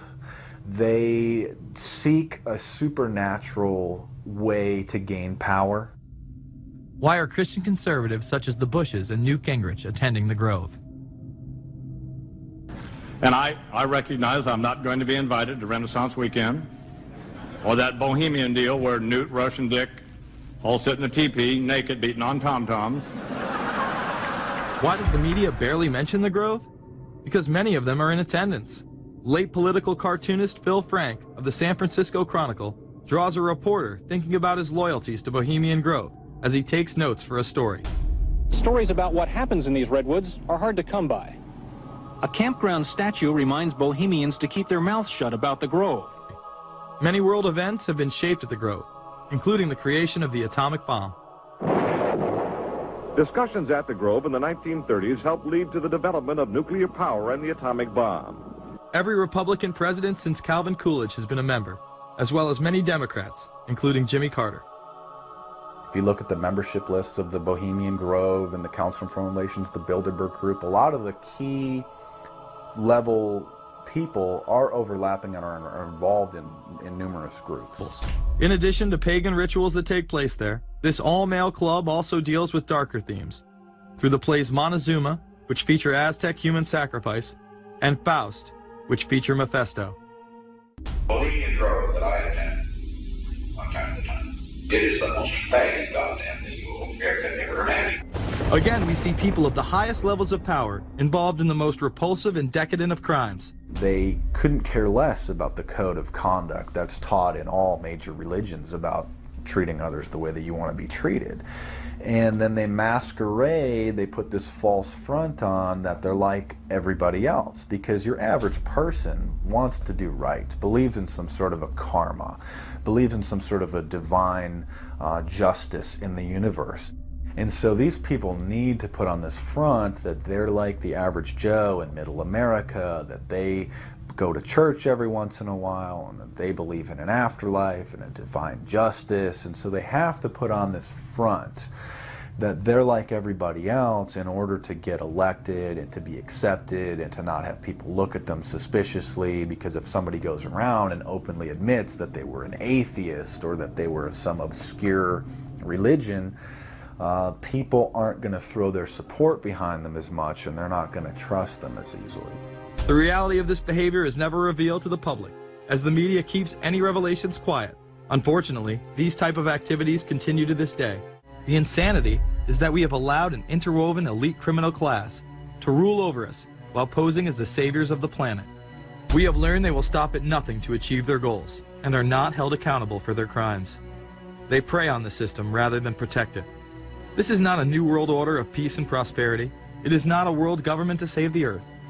During difficult times, we must remain ever vigilant against seemingly positive solutions imposed to suit their aims. Crises there will continue to be. In meeting them, whether foreign or domestic, great or small, there is a recurring temptation to feel that some spectacular and costly action could become the miraculous solution to all current difficulties. We are threatened by a superclass that control the flow of information and hide technology from the public. The prospect of domination of the nation's scholars by federal employment, project allocations, and the power of money is ever present and is gravely to be regarded. We must also be alert to the equal and opposite danger that public policy could itself become the captive of a scientific, technological elite. It is time to put down the remote control, to turn off your Xbox, and start paying attention. It is time to step away from everyday luxuries and pop culture and take action against a monolithic, concentrated evil in order to save what's left of humanity. We must now trade in our apathy for action in order to defeat this invisible empire. What are you going to talk about? Yeah. A fraud? No, it wasn't a fraud, but I'll be glad to talk to you if you'll shut up and let me talk now.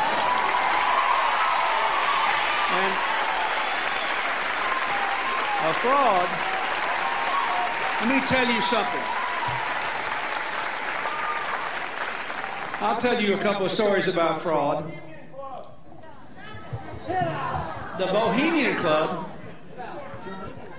as you say, the Bohemian Club? That's where all those rich Republicans go up and stand naked against redwood trees, right?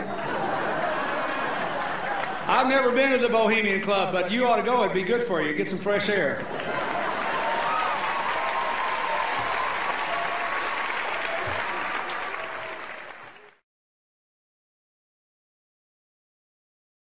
We ran into David Gergen, the Karl Rove of 4 presidential administrations. Okay, one last question. I read a Washington Times article many years ago where you had a comment about the organization, and then now it's been in the Wall Street Journal, it's been in a lot of different newspapers, and that's the Bohemian Grove. And back in, what was it, 1996, when you joined as a Clinton advisor, the Republicans were criticizing you, oh, what about Bohemian Grove? And then you countered them by saying, hey, I don't run around in the woods naked. What did that mean? Here is the before-mentioned Washington Times article where he said, I didn't run around naked like they do. I don't know what quote you're referring to. I'm not aware of any quote like that. Listen, I am a happy member of the Bohemian Grove. I like the folks who come there, and it's really inappropriate for me to talk about the group beyond that. Thank you. Have you been there for the ceremony with the cremation of care? Frankly, I don't think that's something I need to talk to you about. Really? That's right. Well, I'm Alex Jones, and I snuck in there in 2000. I'm the guy that blew it wide open and got the video. It's been on national TV. Well, I disrespect you for that. You do? I do. But it's a lot of big public officials going in there. Don't we deserve to know? I don't know anything about you, and I don't know anything about your film. But if you go in there with an understanding, you violated that understanding by releasing that film, and I don't respect you for that. Really? But we have public officials I'm sorry, you took an understanding when you went in there that you would not do that film. And did you have an understanding when you went in there? No. Did you crash it? Yes. Yeah, and it has no trespassing signs there too, doesn't it? No, they put them up after. Oh, I'm sorry. Just walked in. I'm sorry, sir. I've been there before. I know what the circumstances are, and I'm sorry you violated the understandings. That was not a gentlemanly thing to do. But what about the ritual? Is the ritual genuinely?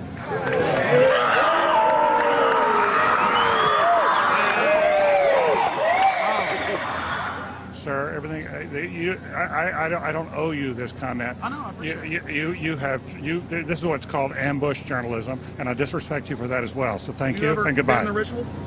That's none of your damn business. Oh. That's right. Listen. You go around and make understandings with people and violate them. You ambush people on the streets, and that's inappropriate form of journalism. If you wish to practice that, that's fine, but don't ask others to respect you for it. If you want to, you can do. You're a free American, like anything you want. If you want to be uncivil and rude and ungentlemanly, that's up to you. But don't expect the rest of us to say, "Oh well, you're there, Mr. Gergen." I'm sorry, nobody sets policy in there. We try to be gentlemen, and obviously, you don't belong there. Weaving spiders come out here. Yeah, that is a three-pointer. Woo! Look how strangely he behaved when we brought it up. Why is he acting so secretive? And why did he get so angry when he discovered that we'd snuck in? You see, they take it very, very seriously. This is one of the hallmarks of the occult and secret societies. The word occult means secret. Secrecy is part of their religion. They revel in it. And when it's violated, they become extremely angry. How widespread is the occult? The answer is extremely widespread. Occultism in our society, and particularly in our government, at the highest levels of corporate America, is rampant. It's also important to note that the Grove itself was founded in 1872 by West Coast journalists, and that the National Press Club adopted the iconography of the Grove for its Great Seal. There are 3 major icons used in the cremation of care ritual: Moloch, the owl idol, the curved staff carried by the high priest, and the eternal flame lamp, the Arabian-style lamp, which the priest uses to ignite his torch, which he then uses to burn the human effigy, care. Our social lives, going to the football game or the PTA, a little bit different than your average world leader or corporation chief. No, in their spare time, they worship Moloch and do mock human sacrifices. We just need to get used to that and accept them as our leaders. Think about it.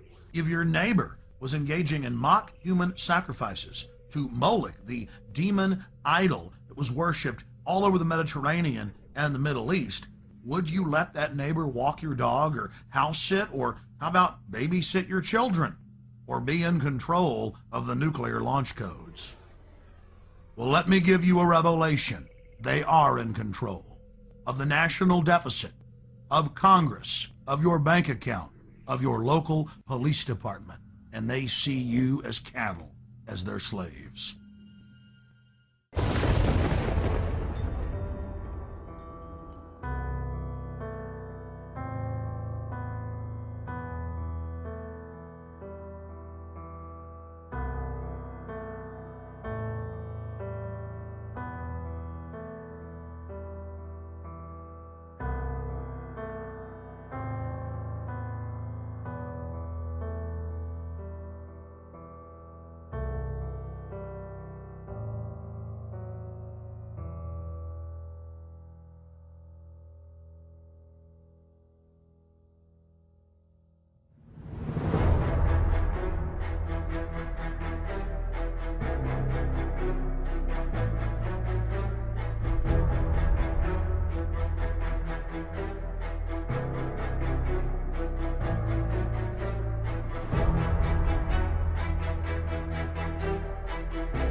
George Bush takes his inspiration from what he learned in Skull and Bones and from the Thule Society that Hitler and Goebbels and Goring cut their teeth in, Bohemian Grove, these evil organizations that perpetrate the ugly things that these criminals are doing to this country, for which they must be held accountable. They are the most violent, dirtiest people on the face of the earth. Somewhere Americans are going to have to take their country back and start finding out who are these people. Who are these people we call our representatives, the Bushes. George Bush, the president, his father, went around the country talking about a new world order. The people who are running this country from behind the scenes do not care a thing about Americans or bloodshed anywhere.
About something that's entertaining or sensational. We're talking about your government, where you live, your country, your freedoms. Right. And what we're talking about here is things which you see every day Like someone said a long time ago, many will look with their eyes but not see, and listen with their ears but not hear. And that's us. That is this country. We have been looking at things all along and never realizing the significance of the occult emblems that we're seeing today.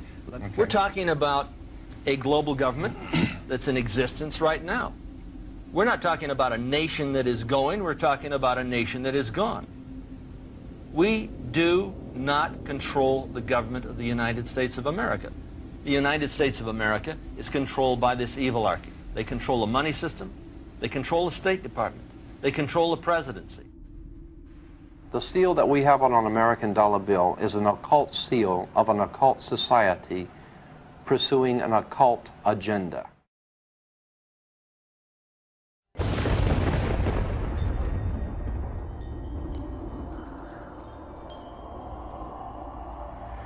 I mean, we could do anything we want. We just got to believe in it. And our beliefs and the way we carry ourselves and the way we act is the most important thing in this world. And we shouldn't be afraid to be who we are because based on intimidation and fear. This government uses fear and depression as their major tools of oppression. And we have to understand we can't be scared. We can't be depressed. We have to think positively. We have to do good things. And it's not about me. It's not about individuals. It's about all of us standing up for what's right. And when we all stand up, that's going to be the significant amount of change that we're going to see in this world. That's going to be the time where we're going to take this country back for what it's supposed to be, truth, liberty, and love. And that's the main principles behind We Are Change. Standing up there as individuals, empowering ourselves, and motivating more people to stand up with themselves. You know, and again, don't ever be afraid to be who you are. Don't ever be afraid to speak what you know.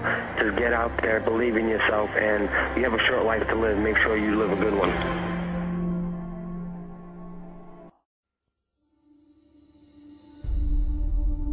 There's a worldwide revolution going on. In my opinion, the young generation of white, black, brown, whatever else there is, you're living at a time of extremism, a time of revolution. What is it revolting against? The power structure. The American power structure? No. The French power structure? No. The English power structure? No. Then what power structure? An international Western power structure. And I, for one, will join in with anyone, don't care what color you are, as long as you want to change this miserable condition that exists on this earth. And there's got to be a change. People in power have misused it, and now there has to be a change, and a better world has to be built, and the only way it's going to be built is with extreme methods. So what you and I have got to do is get involved. You and I have to be right there breathing down their throat. Every time they look over their shoulder, we want them to see us. Once those intentions are made known, we can get to the nitty-gritty of the problem. We can get to the core of the problem. We can get to the root of the problem. And then we can correct the problem.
This plan that goes back hundreds, if not thousands of years, tends to be kept in the bowels of these blood oath secret societies. And by that I mean the Shriners, the Freemasons, the Odd Fellows, the Illuminati, the Order of the Palladian. There are literally dozens of names down throughout the centuries that this goes by. But it has to be in one of these groups where you have to swear to kill a fellow member of the society if they reveal the secrets, or you yourself be killed by a member of the society if you reveal the secrets. That's what blood oaths are.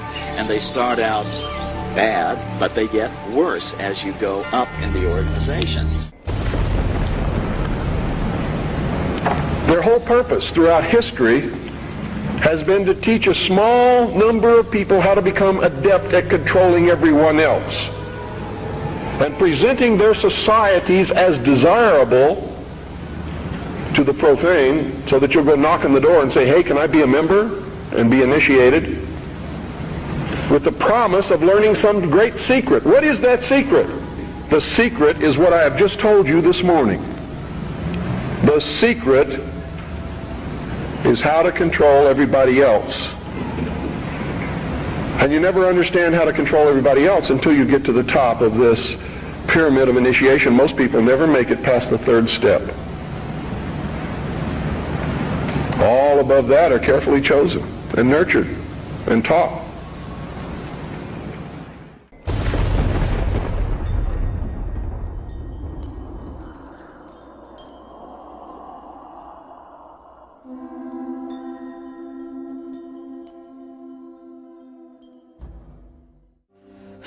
As with all secret societies, you have levels, and if you're on the lower levels, you don't even know they're upper levels. They don't even tell you. You bump into it by accident, or someone comes along. Now, in Scottish Rite, that's something different, you know, because they know that there's a...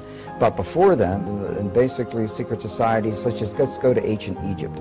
To the ancient Egyptians, the priest would tell the serfs, the guys that tilled the land, they would say, the sun is God, okay? And so they accepted that very low-level interpretation, all physical. That's not what the priest believed. What the priest believed, there was a second level. The priest believed that, no, the physical sun is not the supreme being.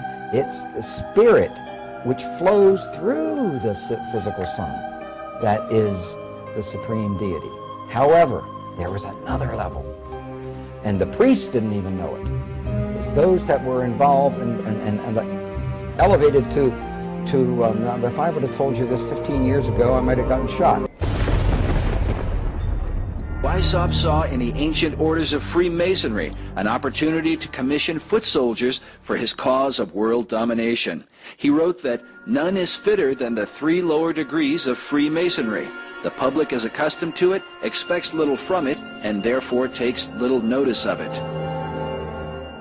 Weishaupt felt that Masonry was the easiest way to get a good Christian guy on the path of destruction, essentially, where you can have him take little baby steps on this path. It's a system they've been working on for thousands of years. They've really got it down. They know how to gradually, gently corrupt people from Christendom, first of all, to deism.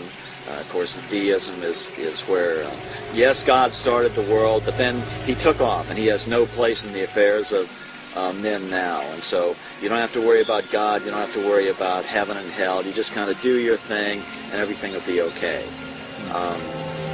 Deism to atheism is the next step. Atheism, where you claim there is no God, you know.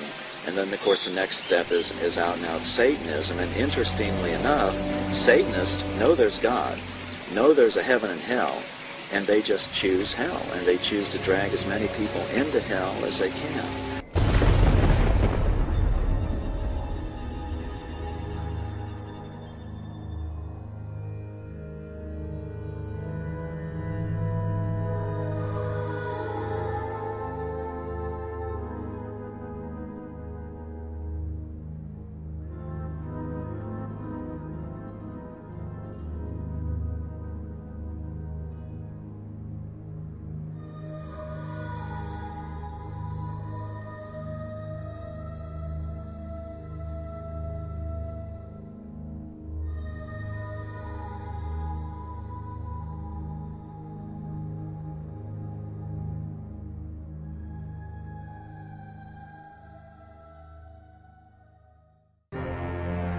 The religion of Masonry, while often cloaked with Christian titles, is actually based upon the ancient mystery religion of Babylon and Egypt. These same mysteries governed the worship of Medo-Persia, Greece, and Rome. The mysteries are often symbolized by the all-seeing eye, sometimes called the Eye of God. But the God of Masonry is not the same as the God of the Bible. None was more adamant about this point than the man considered by many to be the most influential Mason of all time, Albert Pike. Albert Pike was a Confederate Civil War general who was the head of American Freemasonry in the post-Civil War period. He's certainly the most important American Mason. His book, Morals and Dogma, is required reading for every Freemason. He says on page 624, the 28th degree, Teachings of the 28th Degree, he says, quote, "Masonry is identical with the ancient mysteries." Okay? And then he goes on, he says, we reproduce the speculations of the philosophers, the Kabbalists, the mystiques, and the Gnostics, unquote. Well, these were all systems, religious systems, that worshipped Lucifer. Pike probably mistakenly reveals his true intent because he speaks of Lucifer frequently. When he says we are identical to all the mysteries, the mysteries were all brought under God's condemnation and destroyed at one point or another in history. From the Babylonian mysteries to the Egyptian mysteries to the peoples living in the land of Canaan. When the major reason God destroyed them, He ordered them to be killed, man and women and child. They were all worshiping Satan. Now see, Masons distinguish between Lucifer and Satan. Masons believe that Lucifer is the light bearer, the good God, and that the Christian God is called Adonai, the evil God. They use as their justification that if the Christian God was a good God, then there wouldn't be this Garden of Eden problem where because you ate of the apple, now you have to suffer and you have to, the sweat of your brow, you have to make your living. Well, women have to give birth in pain, etc. No good father would do that to his children. So the Christian God is the evil God, where Lucifer is the good God because he'll give you everything you want. He'll fulfill your every desire. In 1908, French occult expert Copin Albancelli wrote, "Certain Masonic societies exist which are satanic, not in the sense that the devil comes to preside at their meetings, but in that their initiates profess the cult of Lucifer. They adore him as the true God, and they are animated by an implacable hatred against the Christian God whom they declare to be an impostor." Perhaps Albert Pike's most famous and controversial quote is this one: "The true and pure philosophic religion is the belief in Lucifer, the equal of Adonai. But Lucifer, God of light, is struggling for humanity against Adonai, the God of darkness and evil." Because of this, occult author Edith Starr Miller wrote, "Luciferian occultism controls Freemasonry." It is important to remember that the lower ranks of Masonry are largely unaware of the deception of their leaders. Master Mason Manly P. Hall, who said that when the Mason learns the mystery of his craft, the seething energies of Lucifer are in his hands, also made it clear that Freemasonry is a fraternity within a fraternity, an outer organization concealing an inner brotherhood of the elect. Meanwhile, Albert Pike wrote in his famous Morals and Dogma that symbols are displayed to the initiate, but he is intentionally misled by false interpretations. It is not intended that he shall understand them, but it is intended that he shall imagine that he shall understand them.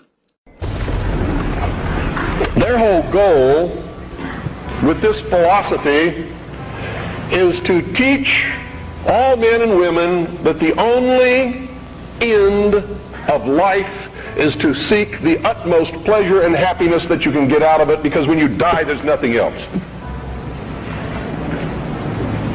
That's what they teach. That's what they want you to be. They don't want laws against sexual promiscuity. That's why they don't want families. That's why they don't want marriage. That's why they encourage homosexuality. There's a method to their madness. There's really not much method to yours, because you're operating from a place of ignorance, and until you change that, you're going to be bumbling around, bumping into each other, saying and doing the wrong things, not understanding the nature of your enemy. And if you don't understand the nature of your enemy and the weapons they use, you cannot fight that enemy. You can't fight the battle. You shouldn't even be on the battlefield. That's why you're losing the war. And don't tell me you're not, because I'm in a place of great knowledge about who's winning and who's losing this war. And I can assure you, you're losing the war. Doesn't mean it can't be turned around. But it'll never be turned around until you learn what you need to know. The secret is simply the fact that certain of their members worship Lucifer, and that they keep that secret from the overwhelming majority of their own members, and certainly the public is never to know this fact if they can help it. And the evidence to support that conclusion is ample, but only to one who cares enough to look for it. The problem with most people is they don't care enough to look for anything. So why the secrecy? The secrecy is because, folks, the real secret of Mystery Babylon is how to control everyone else. And if they reveal these secrets, they won't have the control, for it'll be in the hands of everyone. That is the greatest secret of the secret societies. And I can tell you now that most of us have been living in fantasy land for all of our lives. We don't even know anything near what the truth of any matter is. We must begin an honest search. Now Osiris has as a symbol an eye, and that eye, of course, is the sun. And this eye represents the son of the underworld. Quote, the arcana, defined as being a secret or hidden knowledge of the ancient mysteries, were never revealed to the profane, defined as those not initiated into the inner mysteries, except through the media of symbols. You're going to find, folks, that symbols mean more than you will ever begin to understand unless you waded deep into the stream of the Mystery Babylon, as I have.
However, only a few are aware of the involvement of the Freemasons, and that is why I have chosen to concentrate on that organization, Mystery Babylon. And the reason I'm concentrating on that organization is because it is their members who have infiltrated the church and the educational field who control those other two organizations. So really there's only one organization that needs to be dealt with, and that is Freemasonry. So, Masonry conceals a great mystery inside its temples, one that is connected somehow to the New Age movement. The Masons admit in some of their writings that they too are anticipating a New Age, a series of major changes. Henry Clausen, the past sovereign Grand Commander, the equivalent of their president of the Scottish Rite of Freemasonry, has been quoted as saying this, quote, "We look towards a transforming into a New Age using, however, the insight and wisdom of the ancient mystics," unquote. The Masons claim that the things that they believe in are as old as the ancient civilizations. They also claim that these mystics, the ancient philosophers, had the wisdom of all ages and that somehow this knowledge has become lost through the centuries. Humanity today does not possess this knowledge, but it has become the task of the Masons and other truth seekers, who turn out in every case of investigation to be liars and deceivers and manipulators, to rediscover these principles for the benefit of all mankind. Those possessing this knowledge will correct the world's current problems. Some of the Masons also claim to have identified the cause of these problems. One of the most prolific writers on the subject of this lost truth, as I have mentioned earlier, is Manly P. Hall, a 33rd degree Mason. For those unfamiliar with the Masonic degrees, all Masons in America start through what is called the Blue Lodge, consisting of only 3 degrees. A Master Mason is of the 3rd degree and really knows nothing, even though he thinks that he has been illumined, and I get letters from them all the time. "I'm a Master Mason, and I never heard of any of the stuff that you're talking about." Oh, boy. It amazes me, folks. It just absolutely amazes me that people are so stupid. Drives me wild. The initiate into the Blue Lodge goes through 3 separate and different initiation ceremonies, one for each degree. After completing these ceremonies, he may stay where he is or choose to affiliate himself with either the York Rite, which has 13 degrees, or the Scottish Rite, which has 32, and then the meritorious 33rd. The latter is divided into 2 separate jurisdictions, the southern and the northern. And these are based primarily on state borders, and whether one joins one or the other depends on where the initiate lives. The 2 Scottish rites have an additional 29 degrees, making for a total of 32. There is one more degree called the 33rd degree, which is honorary, and only a few are invited into that degree, and to even be considered, they must perform some major work toward the completion of the great work, which is the plan to bring about the utopia on earth, the socialist dream. The York Rite has a total of 9 degrees. However, since little has been revealed about this order, we will concentrate on only the Scottish Rite, and in particular the southern jurisdiction. Well, I've since discovered that the York Rite has a total of 13 degrees, folks, not just 9.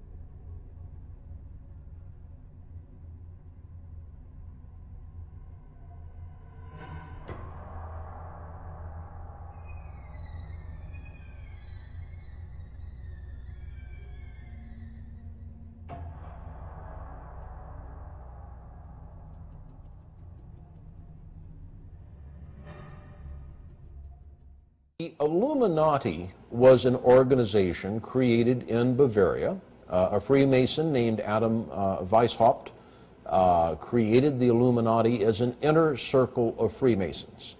And he was very definitely taken by the period of the Enlightenment. He saw liberal democracy and liberal government, not liberal in the sense that we use it today in political talk, but liberal in the sense of giving rights and freedoms to the citizen, as an important way to improve the world. And his plan was to create this inner circle of Masons called the Illuminati, that means the enlightened ones, and that this inner circle of Freemasons would then spread out among Masonic lodges, and then the Masons in turn would see to it that their members were put in prominent positions in government, and that then the Illuminati's influence would enable the liberal democratic principles of the Enlightenment to be spread throughout the world? It had three ideals: separation of church and state, controls on the power of the state, and the emancipation of women. Three planks in their platform, if you will. Now, one could say that the Bavarian Illuminati won, because that, in effect, defines Western society. Because the Illuminati plan to change the world in many ways came to pass, some believe the order functioned through the revolutionary movements of the 18th, 19th, and 20th centuries. The cry for revolution around the world seems to have impacted all the countries of Europe and spread beyond to Russia, China, North Korea, and Cuba. But most controversial is the society's influence in America, something hinted at in the very date in which the Illuminati in Germany was founded. I think they were supposedly formed in 1776, the same year of the Declaration of Independence. And the Illuminati was established as an organization, you know. He says, no longer are we going to take the orders of the monarchs in 1776. Now that's a pretty important date, isn't it? Now, you made reference to 1776 and the Illuminati. Can you draw a line? And I do associate the two because the language was so symbolic. It's too direct and too precise not to know that these people who envisioned such a new world were actually combined in the underground secret societies of Europe. Fire was an important symbol to the revolutionaries, who were determined to destroy the old world in preparation for the new. As one of them declared, with a match, one does not lift up the world, one burns it. Weishaupt's Bavarian Illuminati sparked the flame of the revolutionary faith, but some researchers believe that at some point their flame was put out. They lasted about 10 years. Now, what lasted for centuries after them was the rumor and reputation that there is a secret inner circle of Freemasons that are plotting to take over the world. John Robison in Scotland wrote a book, Proofs of a Conspiracy, where he talks about how the Illuminati are trying to take over Masonic lodges, and Masonic lodges are trying to take over the world. But the American lodges, by and large, externally, we know, did not accept that because it wasn't needed. However, it doesn't mean that there were lodges within the United States that did. You had to have had some Freemasons that were members of the Illuminati, but were they in control of any lodges? Don't think so, because it would be against the law. In the lower levels, they could talk all they wanted about it, but to get together as a group, as a function, as Freemasons, they couldn't. There was an Illuminati scare. How frightening is this? We've always known there was a Masonic lodge down the street. Could they be infiltrated by the Illuminati? Are they secretly trying to take over our government? All of this is foolishness. The Illuminati went out of business after about 10 years. They never spread beyond, much beyond Bavaria, certainly never to the United States. It seems logical to some that Weishaupt's organization was disbanded by 1786 after it had been discovered and outlawed by the Bavarian government the year before. But others point to a letter written by George Washington on October 24, 1798, 12 years after the Illuminati had supposedly ceased to function. Writing to the Reverend G.W. Schneider, Washington acknowledged the presence of Illuminati doctrines at work in America. The Reverend Schneider had sent Washington a copy of the book, Proofs of a Conspiracy Against All the Religions and Governments of Europe, by Professor John Robison, saying that his book gives a full account of a society of Freemasons that distinguishes itself by the name of Illuminati, whose plan is to overturn all government and all religion. For many researchers, the presence of the all-seeing eye floating above an unfinished pyramid stands as clearest proof of the Illuminati at work in America. Yes, I believe the symbol on the dollar bill, the truncated pyramid, is directly related to the Illuminati. According to Dr. Billington, it was the Bavarian Illuminati that put the fire in the minds of men and compelled them toward a global revolution to change the world. Is it possible that this philosophy is at work in America today? By our efforts, we have lit a fire as well, a fire in the minds of men. It warms those who feel its power. It burns those who fight its progress. And one day, this untamed fire of freedom will reach the darkest corners of our world. In his book, The Secret Destiny of America, Manly P. Hall wrote that world democracy was the secret dream of the great classical philosophers, saying that the brilliant plan of the ancients has survived to our time, and it will continue to function until the great work is accomplished. Many researchers believe this great work is the secret behind the wars and rumors of war America has been involved in through the 20th century, right up to the present day. Could this plan of the ancients to establish a world democracy be the real hidden agenda of secret societies?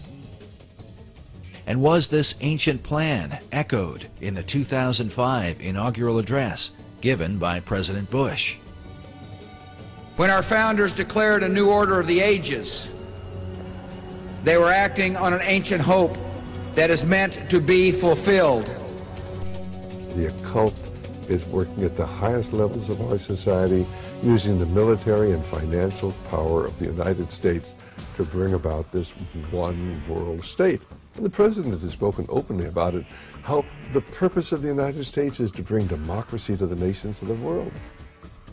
Where did this become the function of our nation, to bring democracy to the world?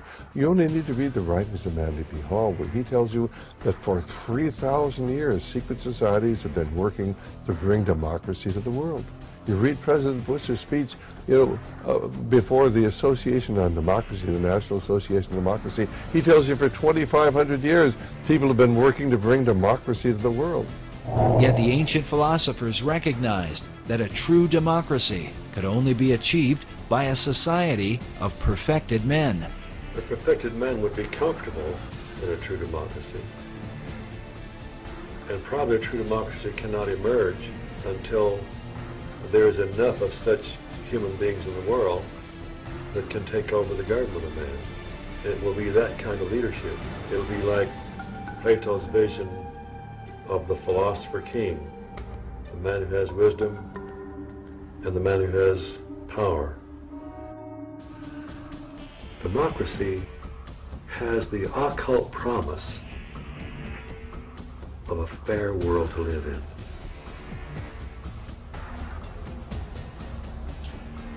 Now, you mentioned the occult promise. How would you define a term like that for an audience who's... Well, probably define that term by saying that promise is explain the word occult. Well, it's obscure. It's hidden, not visible to the normal eye.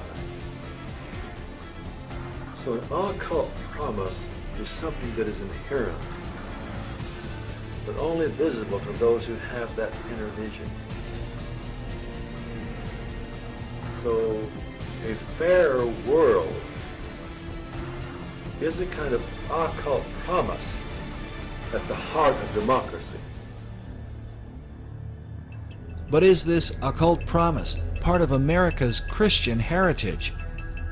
And if not, could this account for why the many symbols that adorn America's capital city come not from the Bible, but from the ancient mystery religion?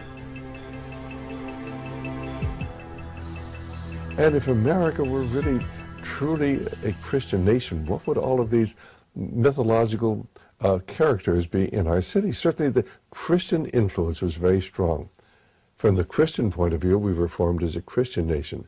But from the occultist point of view, and those associated with astrology and the ancient mystery religions, America was, of course, and Washington, D.C. was to represent their position. So you've had the two forces, you know, in America ever since its formation. While it seems that most of America's leaders have upheld Christian ideals, their reason for doing so is often questioned. If they were Christians, why would they erect monuments to pagan gods and goddesses? And if they were pagans, why confess to Christian ideals? Manly Hall suggests the reason may have been one of self-preservation. He argues that because of the persecutions of organized religion in the Old World, the secret societies employed even greater methods of secrecy to protect their occult philosophies, making themselves sound as though their beliefs had to do with Christianity, which was the dominant belief in Europe, and eventually America. He says the pagan intellectuals reclothed their original ideas in a garment of Christian phraseology, but bestowed the keys of the symbolism only upon those duly initiated and bound to secrecy. It is for this reason that all secret societies have an initiation process whereby members are bound by blood oaths not to reveal the secrets of the order. A chief factor that contributes to confusion about the beliefs of America's founders is the presence of Rosicrucianism. The Rosicrucians are a mystical, arcane society that played a major role in the development of Freemasonry. The rose and cross, which symbolize the society, are also the source of its confusion.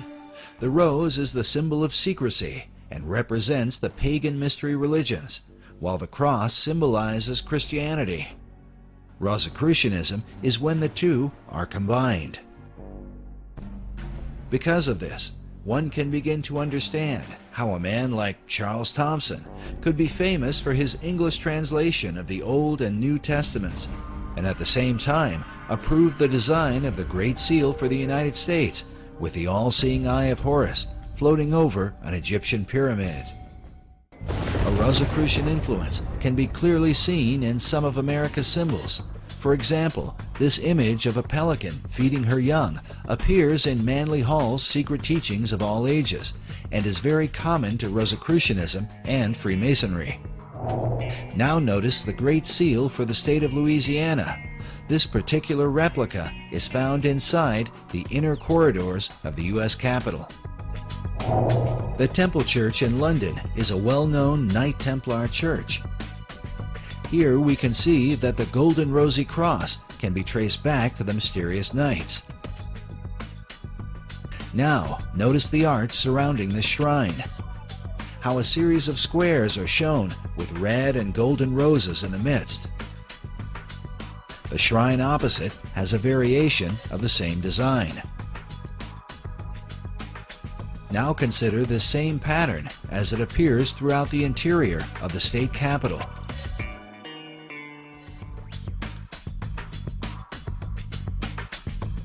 Inside the old Supreme Court room, and in various forms throughout the Library of Congress.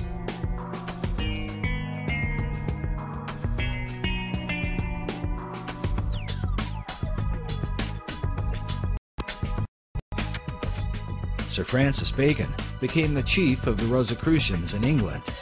His famous saying, "Knowledge is power," is found written inside the Library of Congress, while a statue of Bacon can be seen on the upper level. Elsewhere in the main library is a Baconian passage from his collection of essays. It reads, "The inquiry, knowledge, and belief of truth is the sovereign good of human nature." This saying is found over a statue representing philosophy. Could this be an indication that Baconian philosophy governs the New World concept? Albert Pike was one of the most prominent 19th century Freemasons. He joined the fraternity, I believe, in 1859, just before the Civil War. He was a scholar of ancient languages, was very familiar with what we would call comparative religion today, and he was given the task by the Supreme Council for the Southern Jurisdiction to rewrite their rituals.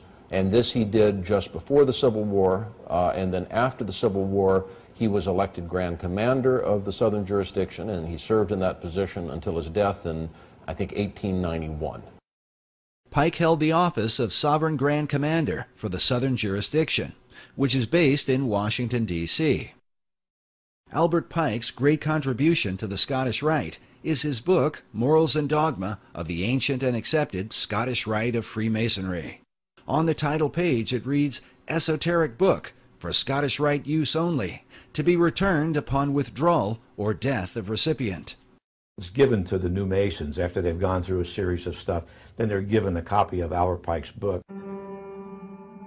Pike declared that the true definition of Freemasonry is an advance toward the light.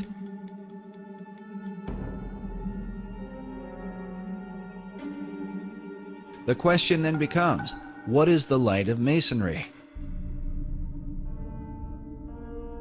Many believe the answer comes from Pike's own words. In Morals and Dogma, Pike wrote, "Lucifer, strange and mysterious name to give to the spirit of darkness. Is it he who bears the light? Doubt it not."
He can become something like a god. You might be surprised to learn the founders had a similar idea. There is a painting in the Capitol. Yes. Tell me about it. Well, it's a painting that I was shocked to find was there. I said there is a painting called The Apotheosis of Washington. Apotheosis meaning the God-making of Washington. George Washington becoming a god. It seemed almost irreverential. It was like, how can a man become a god? But it really, to my eye, and to other historians' eye, catches this concept of the power of man. Again, can you imagine anyone putting forth that notion of politicians as gods? Right. Here we are in the 21st century. Well, you'd be run out of town. You'd be run out of town. There was a statue of George Washington that sat in the Capitol. He was unclothed. It was a model of a statue of Zeus. It was George Washington as a god. Right. In Scientology, we believe that anybody's abilities are potentially godlike.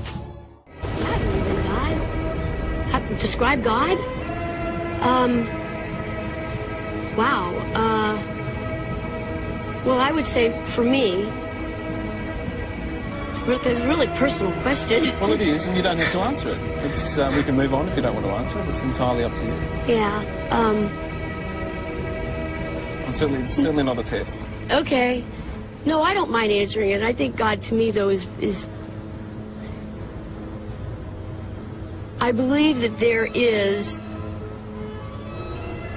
a power that I am striving for. I think the best way to describe that would be to name that God, you know. And ideally, I would have to say that I am striving to be that.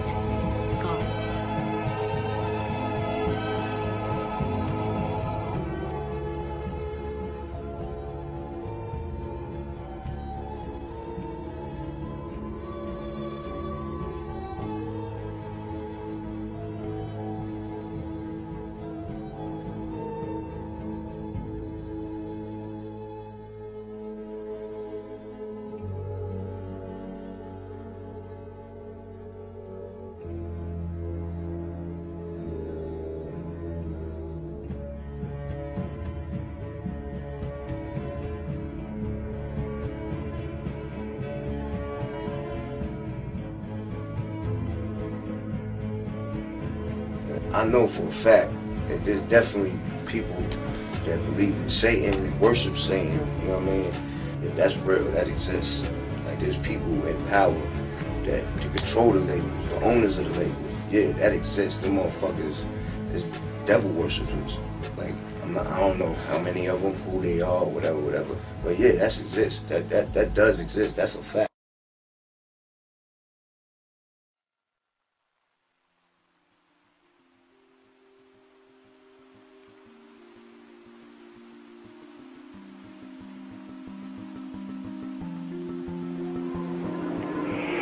You always know.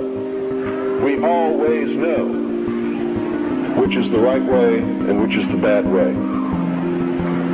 The bad way sometimes feels better, so we may choose that way and justify it by rationalization in order to make ourselves feel better about the bad that we did. Isn't that the way we all do things? Even if we do something wrong and we know we're doing something wrong, don't we attempt to rationalize it in our own mind and to our friends to justify what we're doing?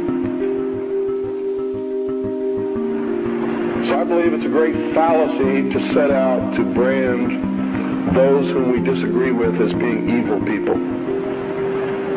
The result of their actions we may perceive to be evil. We may perceive it to be bad, but I guarantee you those people don't see it that way. You see, nobody gets up in the morning and sets out to do evil. Nobody consciously does that. I've never met any person in my entire life who said, I'm evil, I'm going to do evil things, I like to do evil things, I want to do evil things. They don't exist, in my knowledge. And when we present ourselves to them in that light, we're good and they're evil, do you think we have a chance of getting them to listen to us? Not on your life. It's not going to happen. So I think we have to change the way we talk. We have to talk to them in a different manner.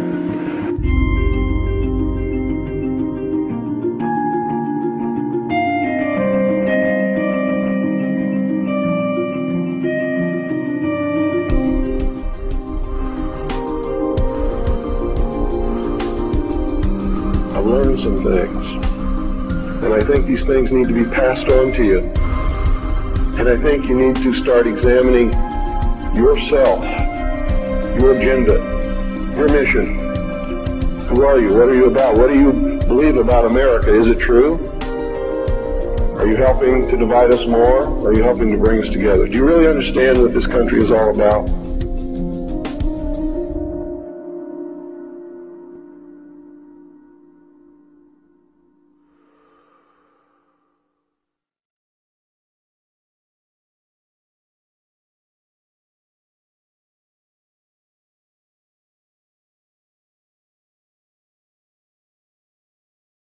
Meyer Amschel Rothschild had made a very interesting and profound statement.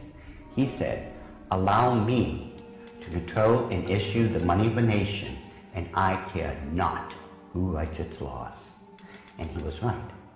Meyer Amschel Rothschild is called the founding father of international finance.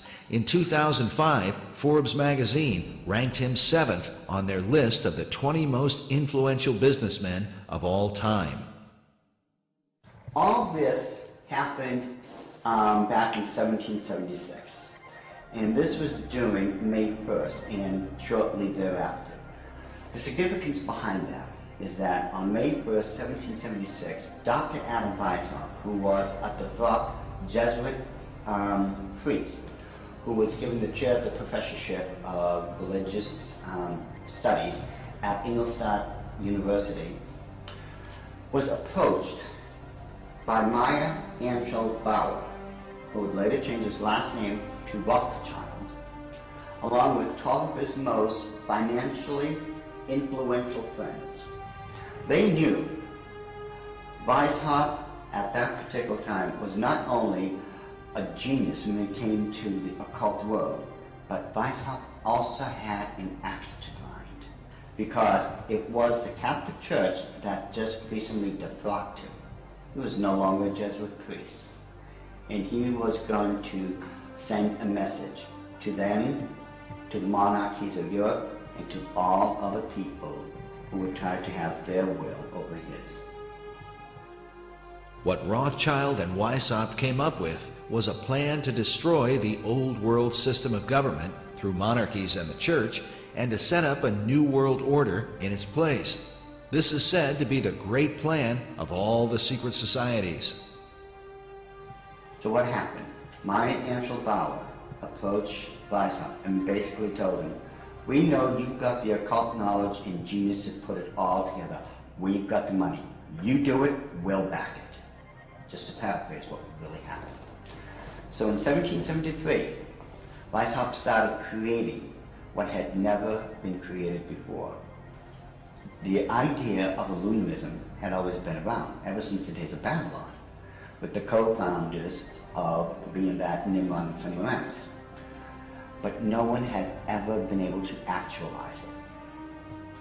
However, May 1st, 1776, the order of the Illuminati had become a reality under the auspices of Dr. Adam Weishaupt. Now, like other nations, orders, countries and such, they have their two great seals. The order of the Illuminati does. Those two seals can be found on the back of a $1 bill. People mistake those to be the two great seals of the United States of America. They are not. Those are the two seals of the order of the Illuminati. And I'm going to explain it to you. In order to understand the seal itself, we have to first take a look at every single thing that composites it.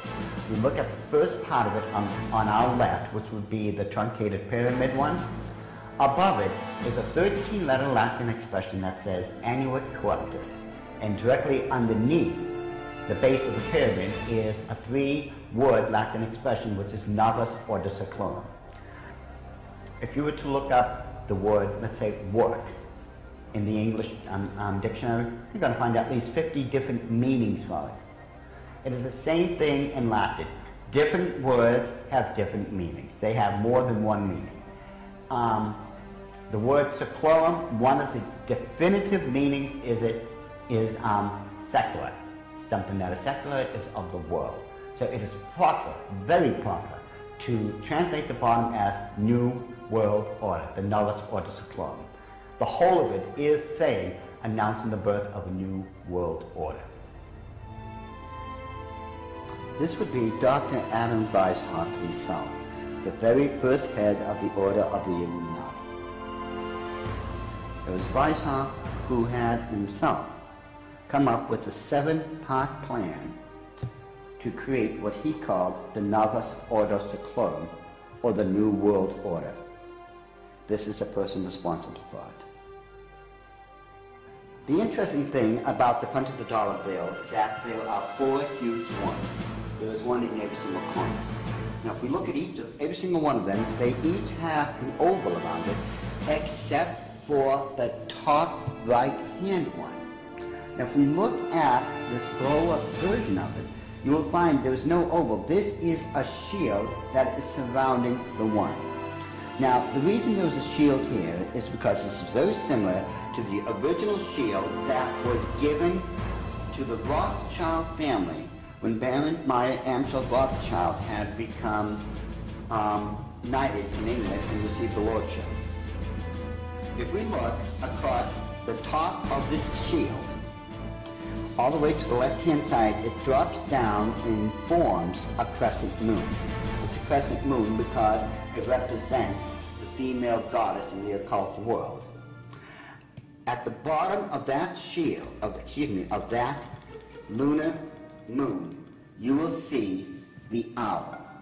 And it's very obvious. Once you take a good look at that part of the crescent moon, and it is the same Illuminati owl that is being worshipped at the Bohemian Grove in California by those members of the Bohemian Grove, where presidents, premiers, kings and queens and heads of nations throughout this world have met. You can tell just by looking at this photo, that is a 40-foot owl. It is made out of oak, and that the worshippers are surrounding that fire pit around that altar, which is easily reflected in the lake around them. This is definitely the hour of the Illuminati. Lift up your heads, O ye trees, and be ye lifted up, ye everlasting spires. For behold, here is Bohemia's shrine, and holy are the pillars of this house.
You will overcome darkness. You will be enlightened.